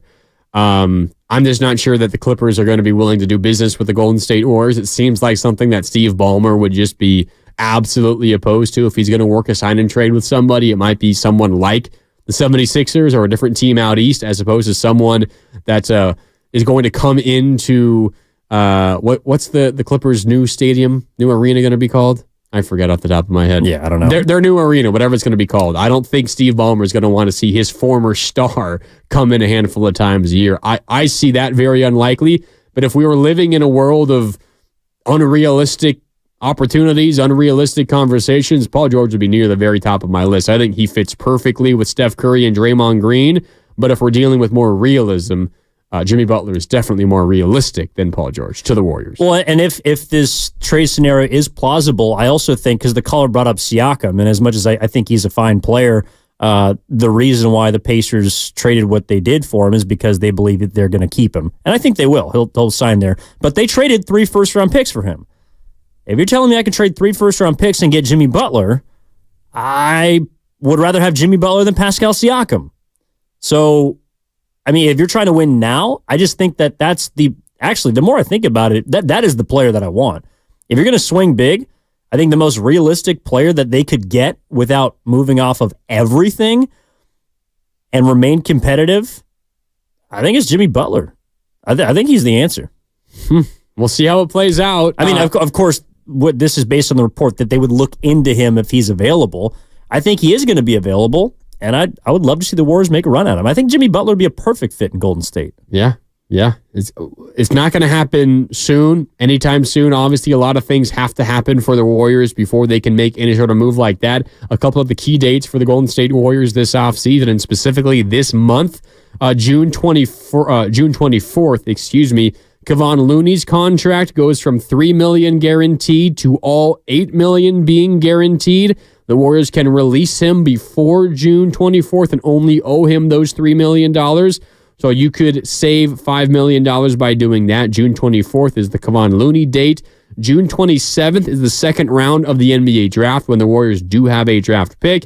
And then June 28th is when all of Chris Paul's $30 million contract is guaranteed.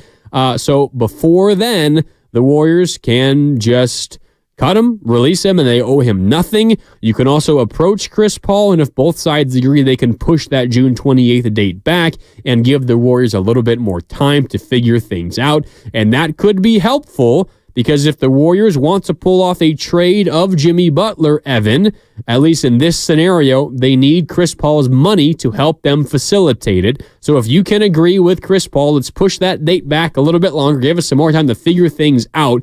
You could increase your opportunity to acquire someone like Jimmy Butler or any big money star because you would very much like to use Chris Paul's contract as a conduit to help you get that done. But those are the big dates. Then the free agency moratorium begins July 1st when you can first begin talking to players from different teams or that are coming off of contracts with different teams. However, we know it usually happens before then. And then a handful of days later is when the contracts can become official, those free agent contracts. But those are the big days all coming up later on this month and early in July. We're going to know a little bit more, Evan, in 4 weeks' time how this offseason is going to go for the Warriors. Yeah, and I think the Chris Paul part of it is another reason it makes even more sense. I think Chris Paul going to a place, whether they use him to go directly to Miami, I think he would fit there. I think he would fit in this scenario in the hypothetical trade to Orlando. I think he would be good for them. So I think it'd be mutually beneficial.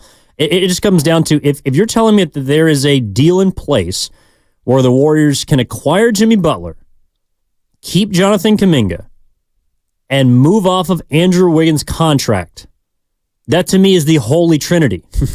Like, that is everything that I want this offseason. I want an upgrade at the forward position.